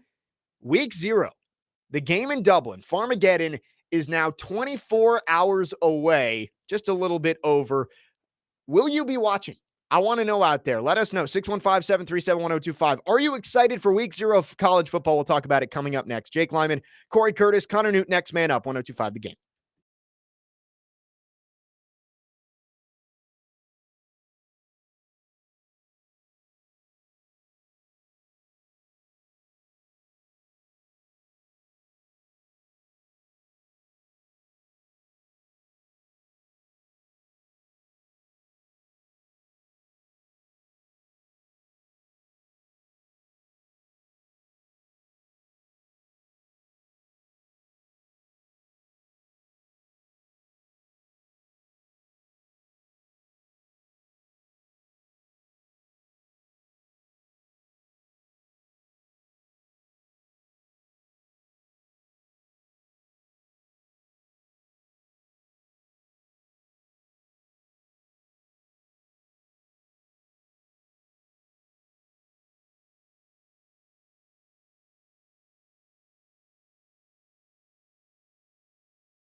Next man up, 102.5 The Game, Jake Lyman. Cory Curtis from News 2 with us for the full show today. Connor Newt alongside us. And again, don't forget, tune in tonight. Connor and Parker Kelly will be hosting the Game Blitz. Chase McCabe out there calling our game of the week tonight. So make sure you tune in on the station. College football will be back in just over 24 hours from right now in Dublin, Ireland. Kansas State, Iowa State, Farmageddon. I want to know, everybody out there, are you going to be locked in for this top 25 matchup in Ireland? And as Cory and I were discussing during the break, this is why the 12-team playoff is great, because this game in Dublin, Ireland, between two Big 12 teams that 2 years ago had no playoff aspirations, this is an important game for playoff hopes, because this could end up being a tiebreaker in terms of the Big 12 championship game, and the Big 12 championship is going to be in the playoffs. And also, if the Big 12 is going to get a second team, could it be one of these two teams? And because, whoever wins that has an inside track towards being a second team from the Big 12. I mean, we're not talking about the Big 12 getting 3 teams, but we're talking about getting 2 teams. Yep. And look, I mean, Iowa State, I know they're kind of anonymous. They've been on a good run. They got a good head coach. Matt Campbell's a great coach. They just had 2 fantastic wide receivers, both go to the Texans in the draft. Yep. And so, and Kansas State somehow playing in the middle of nowhere just continues to be good. The Little Apple, Manhattan, Kansas. They continue to be good. Is it Avery Johnson's their quarterback? He like that, like the former point guard, former Alabama head coach? Yeah, they brought him back. No, he's got like the long curly hair. Okay. He was good last year. I think he's supposed to be one of the better returning quarterbacks in the Big 12. So I think it's going to be a good game. And you are right. Like last year, was it a 6-team tie in the Big 12 heading into like the final 2 weeks of the season? Yeah. There were so many scenarios of who was going to get into the Big 12 title game. At first, it looked like it was going to be Colorado who was going to make it. And everybody was like, could Coach Prime be in the playoff? And then it was bam. And then Arizona State went and did it. Like I'm excited to see this game. And I was talking with Parker Kelly earlier this week that I wish college football would take advantage of week 0 more. I'm not saying put 20 games in week 0, but put 3 or 4 good games. Have each of the power conferences have a game. So do we have Sunday games? No, I think it's just the Saturday. See, that's a mistake. With the NFL not playing, they need to play some Sunday games. So here's our slate for this week. Obviously, Farmageddon is the big one. Iowa State, Kansas State, number 22 Cyclones against the number 17 Wildcats, 11 a.m. in Dublin. But then you've got UNLV, Idaho State. Yeah, I don't want to watch go watch make his debut. I don't want to watch that. Fresno State, Kansas. That's a 5:30 kick. You know what? Kansas State is Kansas is good. Kansas is making a commitment towards football. They're getting better, and that's Kurt Warner's son starting at quarterback for Fresno State. I would watch that game. I might. That's on Fox. Sam Houston State, Western Kentucky. So maybe some local ties here, just up the road in Bowling Green. I think I would stab my eyeballs with pins. And then out in the island, Stanford, Hawaii is the no. I mean, it's a just 6. No. It's a 6:30 kick. I wish I said this earlier this week. If Hawaii is playing week 0, it should start at 11:59 Eastern time. Yeah. That way the sickos can stay up and watch it, and everyone else can go to bed and not feel like they missed anything. That's Stanford giving their players and fans a bowl game. Yes, going out to Hawaii. Yeah. So those are your 5 week 0 games. Like, can we substitute? Fine, keep Fresno State, Kansas State, and Stanford, Hawaii. Yeah. But sub Idaho State, UNLV, and Sam Houston, Western Kentucky, and give us like just a mid-tier SEC game. Give us a triple header. Just give us 3 good games. You can put them on 3 different networks. I don't care, but just stagger them 11, 2, prime time. Like 11, 3, prime time. The late season NFL Saturdays. Yeah. Do that. Sure. Of like, all right, let's say Iowa State, Kansas State, and Dublin. That's your 11 a.m. game. Give us. I'll take Kansas, Fresno State. I can live with that. Kansas, Fresno State can be your mid. But I need something to cap it. Right. Give me Alabama, Florida State to cap it. I was going to go smaller and give you like South Carolina, Arkansas or something like that. That's a conference game. You can't do a conference game. Well, Iowa State, Kansas State's a conference game. Oh, that's true. That's true. But it's the Big 12. I guess. Okay. Let's say like Wisconsin, South Carolina or something like that. Sure. Like, give us here we go. SEC and Big 10. Give us the week 0 classic every year. Yeah. How about the SEC Big 10 Challenge? Yes. Just like with basketball. Right. But it's you just do one it, game. No, it's 3. It's 3 in week 0. And you rotate the teams each year. You play 3 SEC Big Ten games week 0. We are revolutionizing college football right Dude, here. you could make a fortune. I know. I mean, that would – what is there to watch tomorrow? Like there's preseason football Nashville a little SC bit. plays at 7. Nashville SC plays, sure. Yeah, Orlando City. Right. I'll be there if you want to come say hi. Great.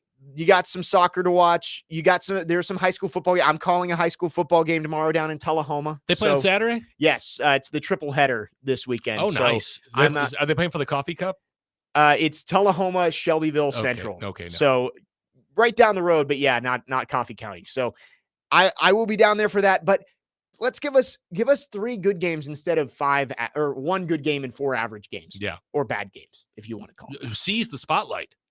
Right. Because you got it. They do it next weekend. I think college football crushes Labor Day weekend because you got the full slate Saturday with 3 great games with Texas, Ohio State, obviously, Alabama, Florida State, LSU, Clemson on Saturday. Okay, great. Then Sunday, you got the doubleheader, Beamer Bowl. My Hokies taking on South Carolina. And then you've got Notre Dame, Miami as the nightcap. So Virginia Tech's playing South Carolina and Vanderbilt? Yep, back to back. Wow. They're going to be 0-2. And then Monday, you get Bill Belichick's debut, UNC TCU. Like, they crush Labor Day weekend. You know what? This is not this conversation. All anybody's going to want to do is take shots at his girlfriend. Oh, yeah. That will be the whole broadcast. There has to be a Vegas over-under on how many shots of her there are in the broadcast. And all the tweets will be about that too, especially because it's a standalone game. Like, it's not like this is your 4:30 game on Saturday. They're playing in prime time on Monday night, TCU. I'd be lying if I said I knew what TCU had this year. I don't know if it's very much. I feel like they cashed in all their chips to go to that national championship game and then ran out. So yeah, that's 7:00 TCU, North Carolina on Monday, Labor Day. That's in Chapel Hill. But yeah, like they crushed Labor Day weekend. You got 3 top 10 matchups next weekend, and you've got games that at least have intrigue. Like, again, I think Virginia Tech's going to lose by 2 touchdowns to South Carolina, but it's Shane Beamer facing the school he went to against his dad's. His dad was a legendary coach there. There are storylines there. Well, and also Sellers is a Heisman candidate. Right. And that's and there's going to be a lot of people watching, a lot of NFL fans watching. Right. Because they want to know more about him. So it's a great weekend. It doesn't have to be that big. I'm not saying we want top 10 matchups for week 0, but give us games. Give us some names. Right. Yeah. That people can get excited for, because it's the first taste of real football that people get. Yeah, we just said 3 games. Just give us 3 big ones. Yes. And we're getting one, thankfully, about 24 hours and 15 minutes from right now. Well, we got Kansas, Fresno, which is I can handle that. Yes, that's a game that I will at least care to watch. But that, like I said, that's only because Kurt Warner's son is playing. Right, and it's it's Kansas who is getting better. Kansas is one of those stories that I think Kansas football, the world kind of roots for when they start to be good. I think they're getting past that, though. Right. I mean, their trajectory is pretty good. They got the game day 2 years ago. Well, look, you're not. Do you expect them to go 2-10 this year? No, we're past that. Right. I guess that's true. That. Yeah, they're not the worst team in the power conferences anymore. No, and for a long time, that was a W. 615-737-1025 is our phone number. You can text or call our phone lines, driven by WilsonCountyHyundai.com. We'll wrap up our college football conversation with some news on Lee Corso. The special comes out tonight. Not so fast, my friend. And we are 8 days away from his final college game day. We'll talk a little bit about that. Wrap up the hour coming up next. More Titans talk coming up in the 11 o'clock hour. Jake Lyman, Cory Curtis, Connor Newt, next man up, 102.5 The Game.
Wrapping up the second hour here on Friday's program. Next man up, 102.5 The Game. Jake Lyman, Corey Curtis from News 2, Connor Newt with you up until noon. Chase and Big Joe will be with you after us. We're going to talk some Titans in the final hour as the two-tone blue get ready to take Nissan Stadium for the first time this year in the preseason finale against the Vikings tonight. But one more thought on college football. Lee Corso, a special on ESPN tonight. Not so fast, my friend, looking through his career, and his final college game day is a week from tomorrow back at Ohio State. I would guess he'll put the Brutus head on one last time. And I will say that I have been an advocate of Lee Corso needed to retire a while ago. It was kind of getting hard to watch of Kirk Herbstreit kind of having to babysit him over the last couple of years. But nothing but respect for Lee Corso and everything that he's done for college football.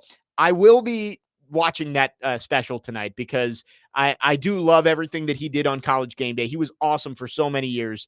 And do I think maybe he should have ended it sooner? Obviously, like, it wasn't great the last couple of years, but excited to see him get his curtain call over the next week. Did you not watch because of Lee Corso? No, I kept watching. Okay. No, for All sure. Right. Lee Corso, because I'm old, I've watched on that show for a long time. And as a broadcaster, there are certain other broadcasters that you respect for different reasons. But most of the great ones, whether they're play-by-play or studio analyst or color, have an organic passion and joy for what they're doing and what they're watching. And that is the best way I can describe Lee Corso, and just an unmitigated passion and joy of college football. And that got, and he wasn't afraid to be himself out on that set. I mean, that's Lee Corso being Lee Corso. It's not an act. That's no, him. For sure. That's him. And you could kind of have the same conversation about Dick Vitale. Right. It's kind of the same thing. But he's over the top. Yes. Over the top. And Lee Corso is not over the top. He is fun. He embraces the pageantry of college football, the passion of college football. And he also gave you, the biggest complaint about analysts and studio hosts is they're not willing to go out on any limbs. Lee Corso go out on a limb. Yes, he would. And the other thing is, when a guy goes on a limb and doesn't believe it, he's just saying it to get noticed. Lee Corso only said what he believed in. All right.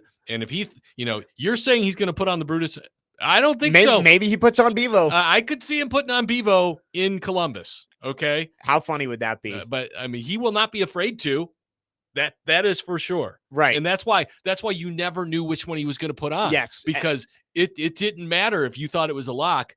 And then if he did go the other way, you were like, maybe I should be thinking about this differently. Yeah. And so college football, yes, I mean, the stroke is tough. It's tough. Right. But the passion was always there. For sure. And I always appreciated having him there. Yes, me too. And I don't want to say that I didn't still enjoy having him on the set, but it was just like when someone's it was hard to watch Kirk Herbstreit have to coax him through the show. And I think, maybe you don't remember, like, the legacy wouldn't be the same if he had retired 4 or 5 years ago. But I don't want him to have to crawl up into his apartment and hide. No, I agree. Yeah, I agree with that. If he is not afraid to go out there and battle through his earned physical the right elements. And look, they didn't stick him out there to say, "Hey, talk for an hour, coach."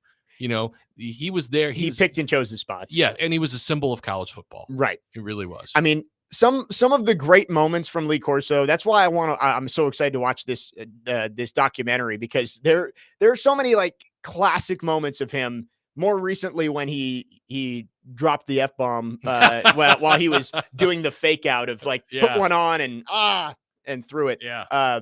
With the little kid sitting at the desk. Yeah. That is my favorite one. Go Bulldogs. And honestly, so quick story. So when they were at Virginia Tech, they played Georgia Tech and game day showed up, and the game got canceled, I believe, because of a torrential downpour, and lightning struck Lee Corso's car. Oh, wow. And so the next time they came to Blacksburg, he goes, I don't know what a Hokie is, but God is one. And I worked for a media company when I was in college at Virginia Tech called Tech Sideline. They made shirts of it that said, I don't know what a Hokie is, but God's one. And so my boss's shirt, Lee Corso, there's a famous picture of him holding it up on College Game Day. So that's a fun story too. Like literally in Blacksburg for College Game Day, Lee Corso's car got struck by lightning. Wow. Now, Lee Corso was a successful coach. Oh, for sure. Yeah. Yeah. I don't remember that, but no, he coached at Northern Illinois. Yes. And Indiana. And I'm not sure where else. Let's see. I mean, that's what I know. And I don't know what his success looked like at Indiana, but it doesn't have to be great to be successful at Indiana. Which is what made last year so shocking. So he was a head coach at Louisville, Indiana, Northern Illinois, and then for the Orlando Renegades in 1985 at the USFL. That's right. So Steve Spurrier wouldn't have been his quarterback, would he? Let's see. No, Steve played for Tampa Bay Bandits. Right. Yes. So or he coached the Tampa Bay Bandits. Yes. Yeah, and then he came back for when it was like the American Alliance of Football. Spurrier came back and coached that too, or something like that. See, I'm old enough. I watched the whatever you call it. Yeah. The USFL. USFL. Yeah. And it's funny. You look at Lee Corso, like he's been on College Game Day since 1987 when it started, and he's a legendary analyst. That's almost 40 years. His career record as a coach is 73 and 85. Yeah. Like, so it's but look at the jobs he had. Right. None of those are easy jobs. Those are all tough jobs. And you don't realize how old he is. He's 90 years old. You're kidding me. 90. I wouldn't have guessed that. 1935. He played at Florida State from 1953 to 1957. That is crazy. So I can't believe they had football. I can't believe he's 90 years old. And that it makes me feel bad of thinking like, man, he should have retired. Like the fact that he was still wanting to go out there at 90 years old is crazy. But all respect to Lee Corso. Again, I think it's an 8:00 Central Time tonight. They're airing the Not So Fast, My Friend documentary of Lee Corso. So if you want to watch that, I will definitely find a way to watch that. And then his final College Game Day will be a week from tomorrow in Columbus when Texas takes on Ohio State. 615-737-1025 is our phone number. If you want to text or call, our phone lines are driven by WilsonCountyHyundai.com. We will get back into the Titans coming up next. Titans and Vikings preseason game number 3 tonight. Jeffrey Simmons says he wants to play. Will he? Should he? And what do we want to see from the Titans defense? We'll talk about it coming up next. Jake Lyman, Cory Curtis, Connor Newt, next man up, 1025 The Game.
Final hour on this Friday. Next man up, 1025 The Game, Jake Lyman, Cory Curtis from News 2, broadcasting live from the Busy Bee Plumbing, Heating, and Air Conditioning Game Nashville studios, home of the $99 yearly Beehive membership, where the buzz is always about great service. We're going to get back into the Titans here in a second as they get ready to take on the Vikings tonight at Nissan Stadium in the final preseason game of the year. We do have some updates on who will be playing and who will not be in tonight's game. But first, let's go to our phone lines, driven by WilsonCountyHyundai.com. Edward is on the line and wants to comment on our last conversation about Lee Corso. Edward, thanks for calling. What you got for us? Hey, guys, I'm on a cell phone. Can you hear me okay? Yep, we got you. All right. I listened to Big Joe and Chase show for a long period of time, and I'm enjoying listening to you guys. Thank you for what you're doing, Jake. Appreciate it. Lee Corso, I don't know. I think it's understated how important he is to have having grown the college football world. Like you said, since '87, that's pretty remarkable. I believe he is a big factor in helping for it to become what it is today and the popularity. I just wanted to make that comment. The second comment was the gentleman who was chastising you guys for Ohio State. Here's one. I think his name was Matt. Matt, this is for you. You don't have to dump me. Ohio State, Ohio State, Ohio State, Ohio State, Ohio State. And the third item, we need some motivation in the locker room for the Tennessee Titans. Let's try to get Ric Flair. Oh, not 10, not 11, not 12 times, but 16 times. Vrabel brought him out. Woo! Vrabel brought Ric Flair he did. to practice. Yeah. And didn't help. And get them to light them up. Bye, guys. Thanks for the call, Edward. Very, very good points. I mean, he makes a good point on Lee Corso that College Game Day, in terms of like pregame shows for any sport, that's the one that everybody tunes into. It's iconic, right? It's got its own identity. It's the standard, and he is part of that standard. I mean, they've had the crew, for a long time. Right. Him and Herb Street and Desmond Howard, Reese Davis. Well, no, it was before Reese. It was Chris Fowler. Right. Yeah. Chris. Yeah. Right. And he did he give way to Reese Davis. Yep. Chris, and I've always had a ton of respect for Chris Fowler. Chris, because I'm old. I know I like to say that. I remember Chris Fowler started at ESPN. You know what his first gig was? Was it tennis?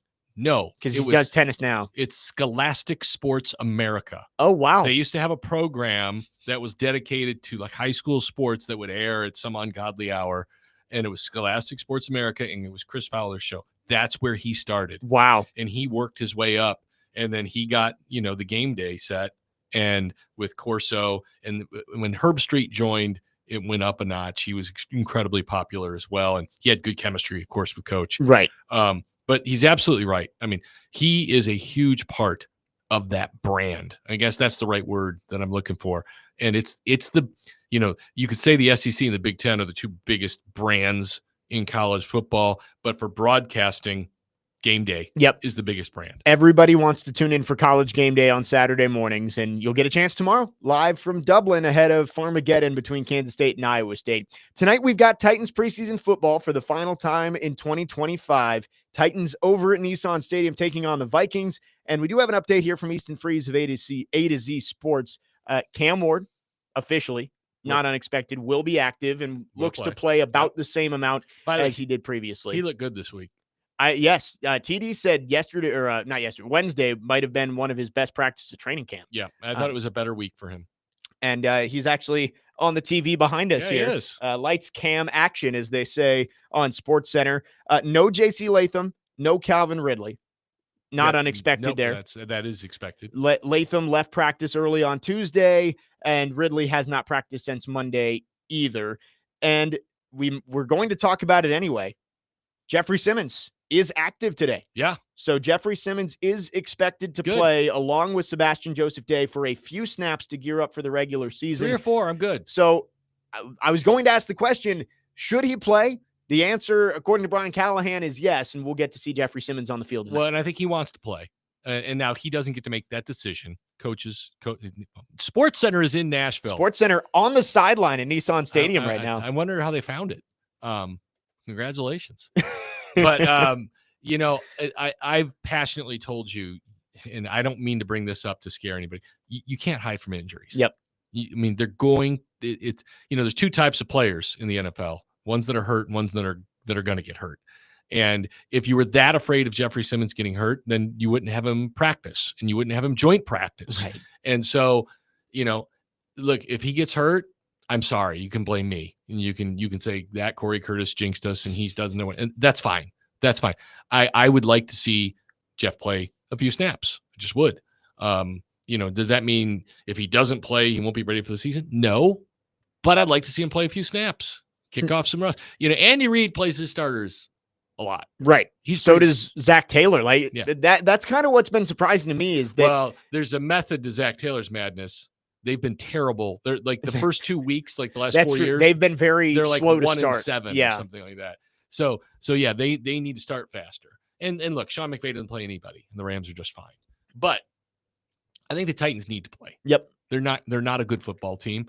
And, you want them, to get a few snaps, to get the rust kicked, to go full speed, blah, blah, blah, blah, blah. That's me. I agree. I am perfectly fine with Jeffrey Simmons playing a couple snaps tonight. I think it's good for him as a leader to be out there in uniform, not wearing a hoodie and a ball I think cap. There's something to be said for that. Right. You go out there and show the guys that, hey, I'll play in the preseason with you. Calvin Ridley can play and Cam Ward can play. Right. So can Jeffrey Simmons. And you're right. You can't run from injuries. Like, think of how lucky the Titans got on Friday night that Dan Moore moved his leg, because it is all just luck. Like was it Hance who was pushing the guy back into Dan Moore? And it's like, you're looking at it happen in slow motion on the News 2 broadcast, and I'm seeing the defensive lineman for the Falcons falling towards this kind of awkwardly placed leg from Dan Moore. I'm like, oh no. Yeah. And he pulled it out at the last second. Injuries are all little things like that. It's just luck. And if Jeffrey Simmons was going to get hurt, it could happen next Wednesday in practice. It could happen week 1 against Denver. I'm perfectly fine with having him run a few snaps out there. Yeah. You're not talking about being irresponsible and running him out there for 3 quarters. You're talking about just letting him go out there and shake off the rust and get some snaps. They talked about how the Falcons kind of game plan for him in practice. Yep. The Vikings aren't going to game plan for him tonight. No. I think there'll be a respect level between the coaches in this one. Neither one wants to get the other guys hurt. Not that they ever plan. Well, I should say they don't plan to hurt guys. For the most part, yeah. That's been proven that it's been planned for. At least for the last 10 to 15 years, there haven't been planned for. But so, go play. Yes. And Jeffrey Simmons, at least officially, will be active tonight, is expected to play a couple of snaps in tonight's game against the Vikings. So, as I said earlier with Cam Ward, if you want to see any of the important players, be in your seats in Nissan Stadium when the game starts, because don't think you're going to see much of Jeffrey Simmons and Cam Ward. I think it all depends on how he does. He could still be in the game at the end of the first quarter, but if the Titans get the ball first, leads a touchdown drive, I think they're wrapping it up and sending Brandon Allen out there for the second. Even if they had 2 short drives, I don't think he's going to see a third. Excuse me, because I don't think they want to put the offensive line, back out there. And again, we're not going to see Latham tonight. Right. So you're already starting a backup tackle. Did they say anything about Cushenberry tonight? Let me see, because I don't know if he's going to be active in this one or not. He has been stepping it up as they've been going, and he is another one I'd like to see play a drive. But if they don't think he's ready, then he certainly shouldn't be out there. No, Lloyd Cushenberry will not play tonight. So you've got 2 backups on the offensive line. You've got Corey Levin and either Udo or OJ. And I guess it didn't say anything about Zeitler, so I would guess maybe Zeitler's going to play a little bit tonight. Yeah, he hasn't played at all in the preseason. So I guess if you're putting Simmons out there, Simmons and Zeitler have kind of been the veteran guys who it's just like they don't need to play. I would guess they'd probably be out there. Yeah, give it one. Because I guess if you didn't have Zeitler out there, you'd have a third backup. And do you want to have 3 backups? All on the right side of the line, too. and you want to have 3 backups in front of Cam Ward. Yes. So I think we're probably looking at one drive. Is if they get a first down Yes, I'm serious. no, I think you're probably right. Like, as long as they don't go three and out, yeah. I think Ward will be done relatively quickly. Yeah, I could be wrong, but that would be my guess. 615-737-1025 is our phone number. If you have any thoughts, questions about the Titans' final preseason game tonight, we'd love to hear from you. Our phone line's driven by WilsonCountyHyundai.com. We'll keep talking Titans and Vikings after this. Jake Lyman, Cory Curtis, Connor Newton, next man up here on 1025 The Game.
Get ready. Woo! We are on tour, and we're doing it better than anybody else alive. Now, Buddy Landell, it's so hard for me to sit back here in this studio looking at a guy out here hollering my name when last year I spent more money on spilt liquor in bars from one side of this world to the other than you made. You're talking to the Rolex wearing, diamond ring wearing, kiss stealing, woo, wheeling dealing, limousine riding, jet flying, son of a gun, and I'm having a hard time holding these alligators down. Woo! As Edward said, the Titans could use some of that in their locker room. Although Cory makes the point that Mike Vrabel had Ric Flair. Yeah, it didn't help. In there. It didn't seem to help. Jake Lyman, Yeah. Cory Curtis, Connor Newton, next man up, 102.5 the game. See if the Titans can get some juice in that locker room. It does seem like there was some this week, as we've talked about. They need leadership. Yes. I mean, and that's kind of what we're talking about. The guys who get the team pointed in the right direction. You know, we've had a change. Yep. I mean, that's inevitable. Change is inevitable. The good teams are able to reload those core guys. The Predators are trying to reload core guys right now. Right. They've got core guys, but they know they need new core guys to be on the horizon. The Titans have lost their core. They need a new one. We'll see if it comes together this year. And Big Jeffrey Simmons, they hope is going to be part of that for a while. Adam in Portland is on our phone lines, driven by WilsonCountyHyundai.com, wanting to talk about Big Jeff. Adam, good morning. Thanks for calling. Go ahead. What's up, Jeff? Yeah, I got a quick question for you, though, Jake. And Cory, I maybe you could answer this, too, because you go back in the day, like, a lot of, like, really good, like, when I think of, like, Steve skipping a preseason game or, you know, some of these guys have earned it. I don't think Jeff has earned that. Like, he's, number one, he didn't have a very good season last year. We didn't have a good season in general. He's lost weight, which I worry about him having strength. So I would like to see what he looks like physically. And then he had an issue last week about mentally snapping and popping his quarterback. Like, I feel like he needs to be out. He's one of the more important players to be out there, lead by example, and actually see what he looks like physically. So I would like to see him play tonight, honestly. Thanks for the call, I Adam. can tell you physically, Jeff looks awesome. That's he from looks everybody awesome. I've heard that's been out there and talked to him or seen him. That is the first thing they say is that he looks like he's in the best shape of his life. Look, remember Lou Ferrigno played the original Incredible Hulk? Yeah. You could put Jeff as the new Incredible Hulk. Paint him green and he'd look the same. I mean, he looks, I mean, he's got a waist now. And I'm with him. Like, you know, is the power still there? The power is definitely still there. You know, when he had the spat with Cam, Cam joked about it? I learned that he's really strong. Yeah, very strong. Really, really, really strong. He is a big, powerful man. And he looks a little bit quicker, which you hope, and I'm sure he hopes, leads to more sacks, because I know he probably wants a new contract next year, and he's going to have to get more sacks to get them. You know, I think along the lines of what has he done to proven he doesn't need to play, you know, Jeff has proven he is a good player, but the team went 3-14. All right. Everybody needs to play. Yep. Everybody needs to play. Everybody needs to be better. All right. You know, we talk about who has trade value, and Jeffrey Simmons has trade value. I don't think anybody wants to see him traded, you know, at this point, but untouchable, really. Unless you got a young quarterback who you think is the future. Yeah. But I mean, I was going to bring up another trade to you later if we have time. Sure. But I agree that Jeffrey Simmons hasn't performed at a level where you say he gets to do whatever he wants. He's for sure. Very good player. I've bordered on elite at times in his career. There was a year where, like, the first 5 games he had like 5 sacks, and I'm like, he is in the conversation for defensive player of the year. Yep. But he's gotten dinged each year a little bit, and it's always kind of set him back from achieving that Chris Jones level that we all want to see him achieve. Yeah, 2021 was the year where you thought he was on the path to being one of the best defensive players in the entire league. Yes. He played all 17 games. He had 8.5 sacks. He had 12 tackles for loss. He had 16 quarterback hits. He was a second-team All-Pro. And then he capped that off by sacking Joe Burrow 3 times in the playoff game. He was awesome. So, I mean, you see the Monday Nighter against the Rams. Right. And you're like, I need that guy. Yes. Every week. And since then, he did have a good year in 2022. He had 7.5 sacks, 9 tackles for loss, 14 quarterback hits. But the last couple years, he's missed games. He only has 10.5 sacks combined in the last 2 years. And I guess he's kept the tackle for loss numbers up, actually. He had 10 last year, or 2 years ago, 11 last year. So he's kept those numbers up, just hasn't been getting to the quarterback. Yeah, and I will never forget him tackling that Texans running back with the guard. Yes. It's one of the most awesome plays I've ever seen. And you still see it, how disruptive he is. Like he's almost a very good player. There's almost a play every game where you're like, man, Big Jeff blew that play up. And there are games where you're like, he was unstoppable today. But again, we're looking for a season of that, and to say, yep, Jeff's one of the 3 best tackles in the league. Yes. Because he's got that ability. He does. Now, staying healthy is part of it. And I don't blame him for injuries because he plays hard. Right. And he trains hard. But the Titans pay him well, and they need and talent-wise, he's as talented as anybody they have. So they need that from him. Yes. And you can see that he's bought in. He's gone in there and changed his body and tried to become a player who can make more plays and disrupt plays. But you're right. Like, if he wants to get to the point where he's being talked about like a Chris Jones, and he needs maybe not a 10-sack season, but you got to get pretty darn close. I think he at needs the a very 10-sack least. season. And he doesn't have one yet, which 8.5 is a good number for an interior defensive lineman. Well, he needs a 10-sack season. He's not going to get a chance to do it in prime time. At all this year, which hurts him as well. For sure. And he's going to need to win some games. Yep. Just like a quarterback. You're going to need to win some games. Yep. And he's got 2 more years left on this contract. Yeah. So look, reality is after this year, he's going to want a new deal. Right. I mean, he hired Drew Rosenhaus for a reason. Yes. He swapped it up from. It's not because he wants a new deal when this deal is over, because I'm going to guess the guaranteed money is about gone. Well, actually, he has 2 more years left on his deal after this year. Yeah, but where's the guaranteed money? But yes, the guaranteed money is, well, the dead cap goes way down. Yes, so that means the guaranteed right. money is so gone. You can get out, save $60 million and $50 million, and only lose 9.5 against the cap. Yeah, so he's going to want a new deal with guaranteed money, and that's going to be a big negotiation or decision, however Mike Borgonzi looks at it, because I don't like to think about this defense without number 98 out there, right? Unless they come up with some players that I don't know about. Exactly. If you really can't move on from Jeffrey Simmons, because that becomes another massive hole that you have to fill on this roster. Like right now, the one strength you have on defense is that your defensive tackles are really good. You got one who's more of a disruptor. The other guy just is a space eater, Tavondre Sweat, run stuffer kind of guy. You want to keep that duo together, and I think Jeff Simmons probably knows that, but he's got to put up the sack numbers. Yeah, look, I give John Robinson a hard time for a lot of things. One of the things he got right was trading away Jarrell Casey. And we thought it was going to be a Casey Simmons combo for a few years. Yeah. And he just traded Jarrell away because Jarrell was done. His body was done. And it proved to be the right choice. And he proved to be a really, and because they probably might have cut Jarrell rather than pay him that salary. Yeah. He got Jarrell that money for 1 more year by trading him. And That's a good point. So he did Jarrell right.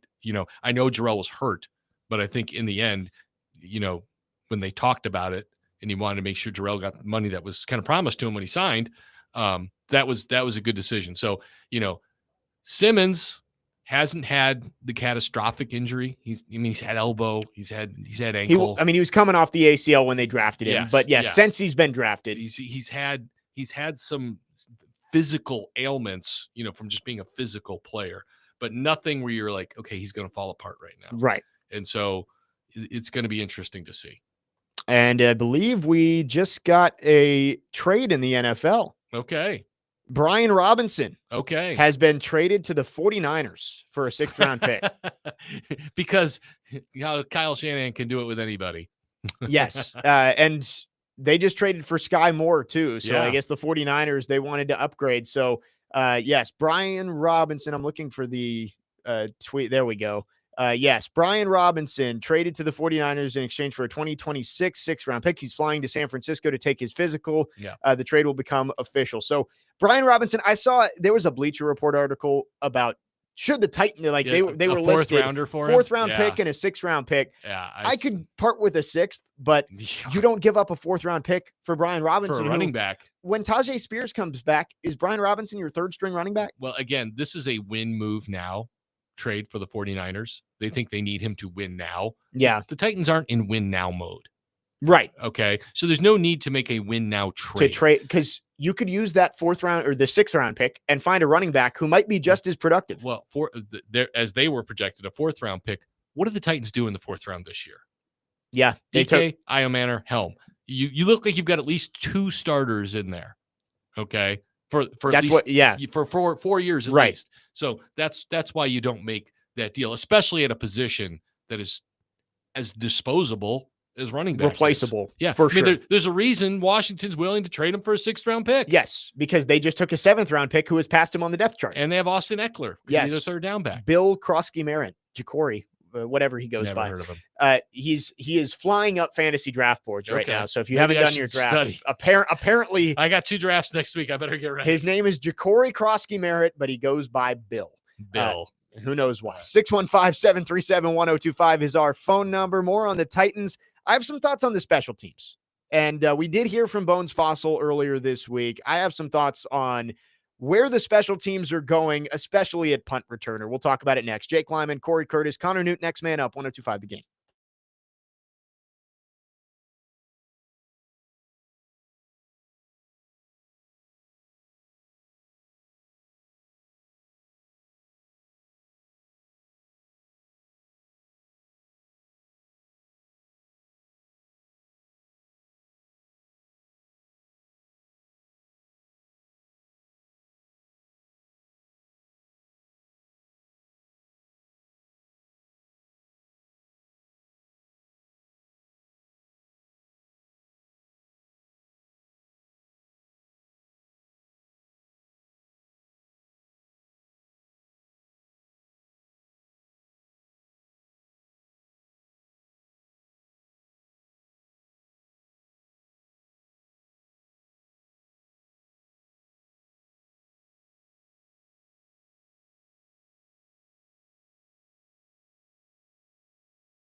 know he's new to you, but there's a lot of film on Jaquan.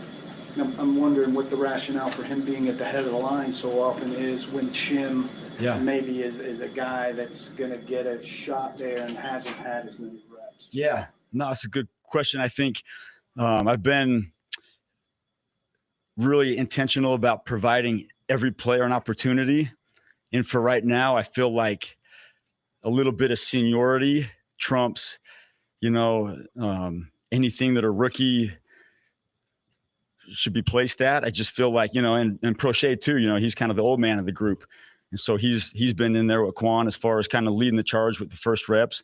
And I feel like the rookies need to be behind those guys at all positions and earn a role that maybe overtakes at any spot potentially. So that's something that I'm mindful of for sure.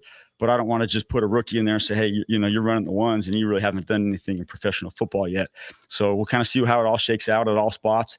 That's kind of how it's been with our special teams right now, is just a little bit of seniority experience. You get the first crack at it, and the new guys or young guys, you got to fight your way in front of the older guys. That was Bones Fossil talking about the punt returners earlier this week. Jake Lyman, Cory Curtis, Connor Newton, next man up, 102.5 The Game. And I understand, like, Bones Fossil, I think it was a great hire for this team. You got some experience, a guy who's proven that he can do it at the NFL level.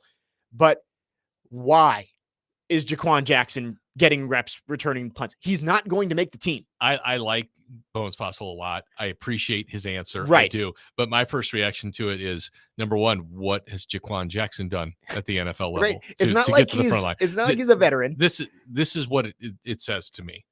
And they want Chim DK to be the punt returner. Ideally, that's what that just says to me. He doesn't think he's ready, and he's not going to put him out there to do it until he's ready, because he doesn't want him to go out there. We've seen it here over and over again. Young guys go out there, and what happens? They drop the ball. And they lose their confidence. Yep. We saw it with Jaquan.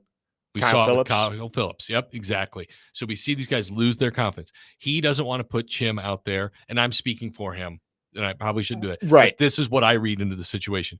They want him to have that job, but they do not want him to be in that job until they feel he is ready to do it. Because, again, they're not in win now mode.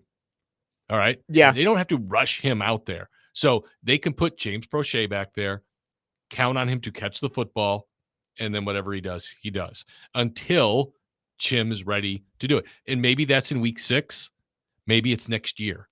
I don't know. But I do know ideally Chim DK returns punts for this team. Yes. And I agree. I think the long-term plan is Chim DK. And I'm fine if he's not ready, not putting him back there. But then give Prochet all of the reps back there. If he's going to be the one doing it in the regular season, like I feel for Jaquan Jackson, because I felt like he was in a position to actually make an impact last year, and things just didn't go right. And you're right, he lost his confidence, but he fumbled 7 times. Right. But this is a guy there is zero chance he's on your roster. Zero. Why are you wasting punt return reps on a guy who is not going to make your team? Because you don't want to get the other guys killed.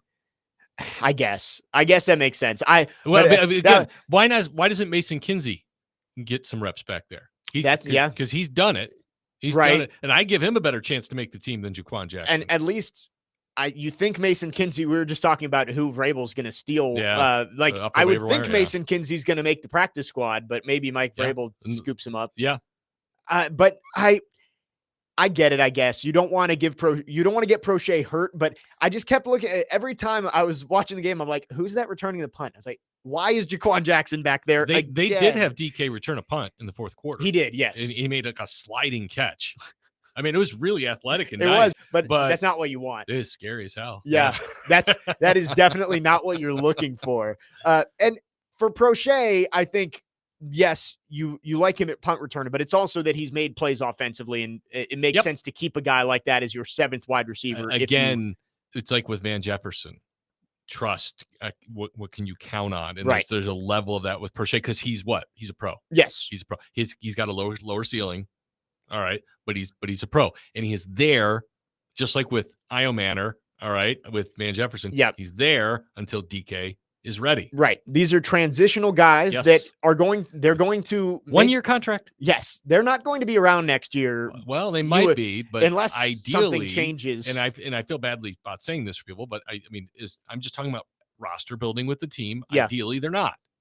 Ideally, they're not. Right. Ideally, it is just a 1 year deal, and you have no need for James Prochet because Chimdike does what he does better. And you draft someone else who can fill that spot and try to elevate the position. You did mention a possible, trade proposal here. Yeah. The wide receiver market is hot right now. Yes, there it are a is. lot of teams that need wide receiver Which is help. kind of shocking. Yeah, because it feels like you can find depth wide receivers in a lot of different places. The Titans need some wide receiver help, but you look at what the prices are being paid. Like Devon Vele last year for the Broncos, I think he ended up with like 400 yards. He's a fine player.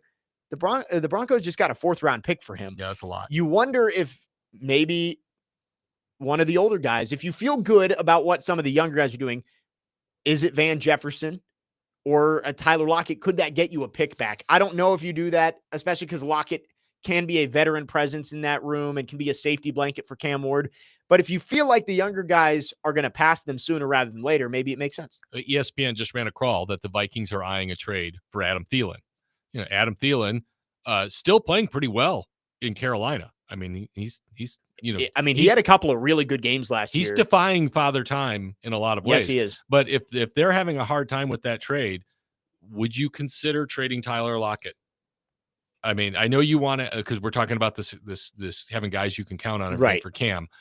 But would you consider, if they came to you with a 5 or a 6, trading Tyler Lockett to the Vikings if they can't make a deal happen for Adam Thielen? I don't know. The Titans may say no way. But I mean, he's here for 1 year. Maybe it's, and I get the NFL isn't like baseball, but like baseball, you have some of the smaller market teams, they sign these guys to 1 year deals just to try and flip them at the deadline. Yeah. Oh, yeah. Maybe in the NFL, like it doesn't happen as much in the NFL. The Cubs did that ridiculously. Right. That's what a lot of teams do. It's like, hey, we can sign this guy to a 1 year, $8 million deal. Trade him at the deadline. Trade him at the deadline and get a prospect who can be a key piece for us later on. Maybe this is something with Lockett. If Chimdike needs 2 months to get ready, and Lockett does play and he plays pretty well, they deal him at the deadline. You could deal the deadline to a contender, and you wouldn't get much, obviously, for a rental of a 33-year-old Tyler Lockett, but you could get something maybe. But I don't know. You can get a 6th. I mean, Marcus Harris looks pretty good right now. I don't know if he'll ever be a player for James this team Williams or not. was a 6 last year. Yeah. I mean, so Tom Brady was a 6.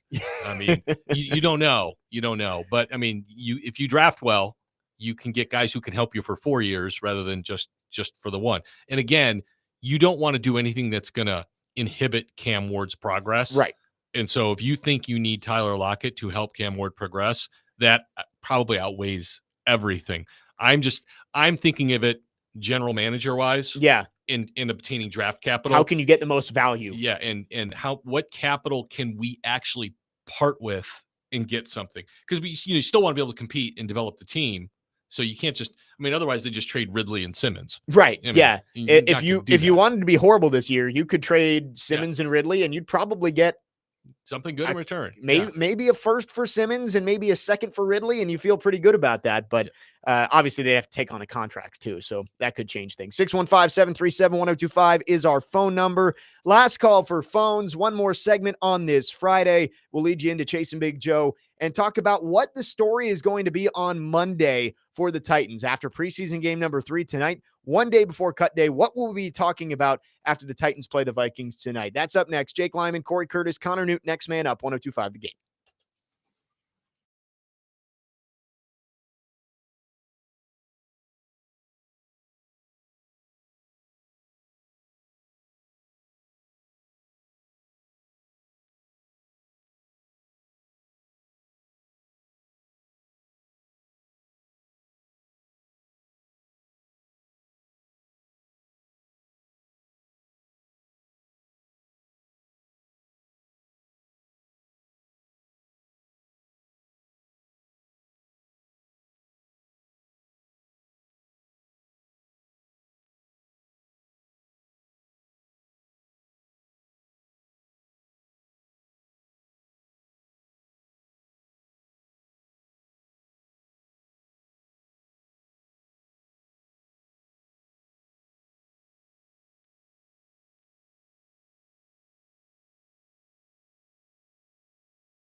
Final segment of the week here on Next Man Up 102.5. The Game. Chase and Big Joe are coming up next. Titans and Vikings in the preseason finale tonight over at Nissan Stadium. Jake Lyman, Cory Curtis from News 2, Connor Newt with you for these final 15 minutes. And I asked the question, it is the final preseason game. Cutdown day comes up on Tuesday afternoon.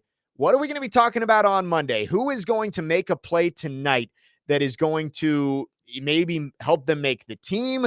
Or do we see maybe a player that steps up and can earn themselves a starting spot? Do you have anybody that you're keeping your eyes on specifically in tonight's game? I don't know about a guy who can make the team tonight. I really don't. Yeah.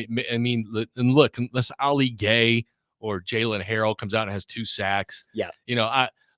I'll say this. Maybe Xavier Restrepo tonight catches like 4 balls for like 68 yards and he has that last gasp of people going, they need to keep Restrepo.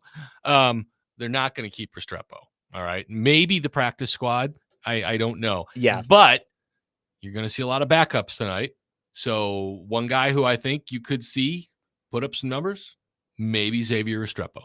That's a good point, because I do think you'll see some of the higher profile younger guys even after the starters leave. Like, yes. I think Iamaner and DK will probably play. Oliver will probably play most of the first half, probably into the second half. But yeah, most of the third and fourth quarter is going to be guys like Restrepo and TJ Sheffield out there. And you saw the difference now with Trevor Siemian back there.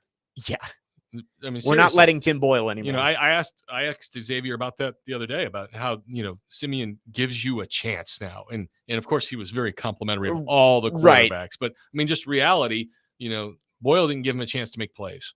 And that's tough for a wide receiver like Restrepo, who, yeah, if you're not given the opportunity, you can't show what you're made of. Yeah. And yeah, I like that. I think you are going to see a good amount of Xavier Restrepo today. And you wonder if it's a good or a bad thing if he has a good game, because who knows, maybe he's showing too much and somebody takes a chance on him. You know who else could have a really big night is Jordan Mims. Yeah. Because you'll see a lot of Mims and Jefferson tonight. And, one of those guys could have a big half, because you would think second half they'll probably run the football a lot. So, and look, I think the Vikings are pretty deep. So I don't know. The backup offensive line performed pretty well last week. Yep.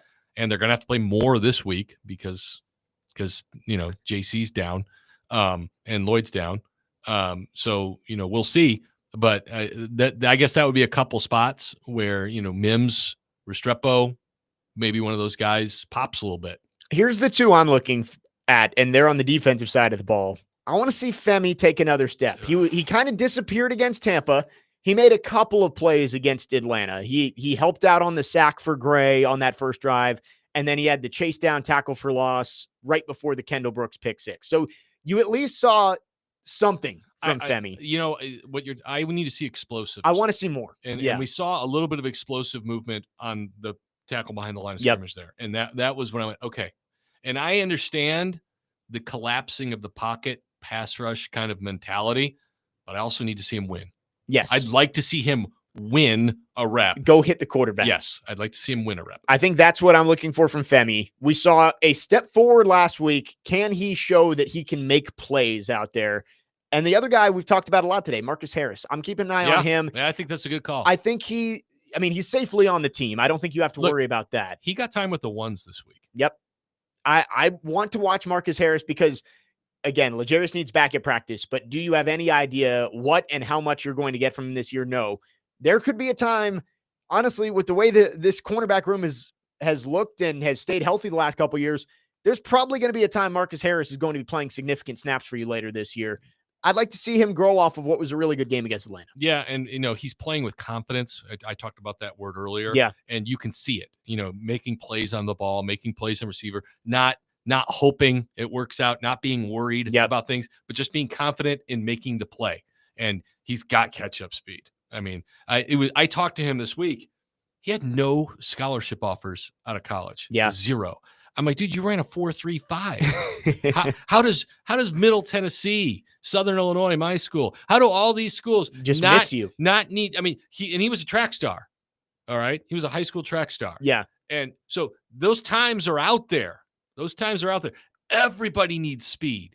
how does no one say we'll take a gamble on this guy with a scholarship? Right. I mean, how does Incarnate Word, all right, not go, hey, we've got this guy who runs 4.35. We're going to bring him down here. We'll make him a wide receiver or a DB. That's just staggering to me. Right. I mean, coming out of high school, it really is all projectability. It's like, this guy's fast. We can teach him how to play football. The 49ers made Ronaldo Nehemiah an NFL player without ever playing a snap of football. Yep.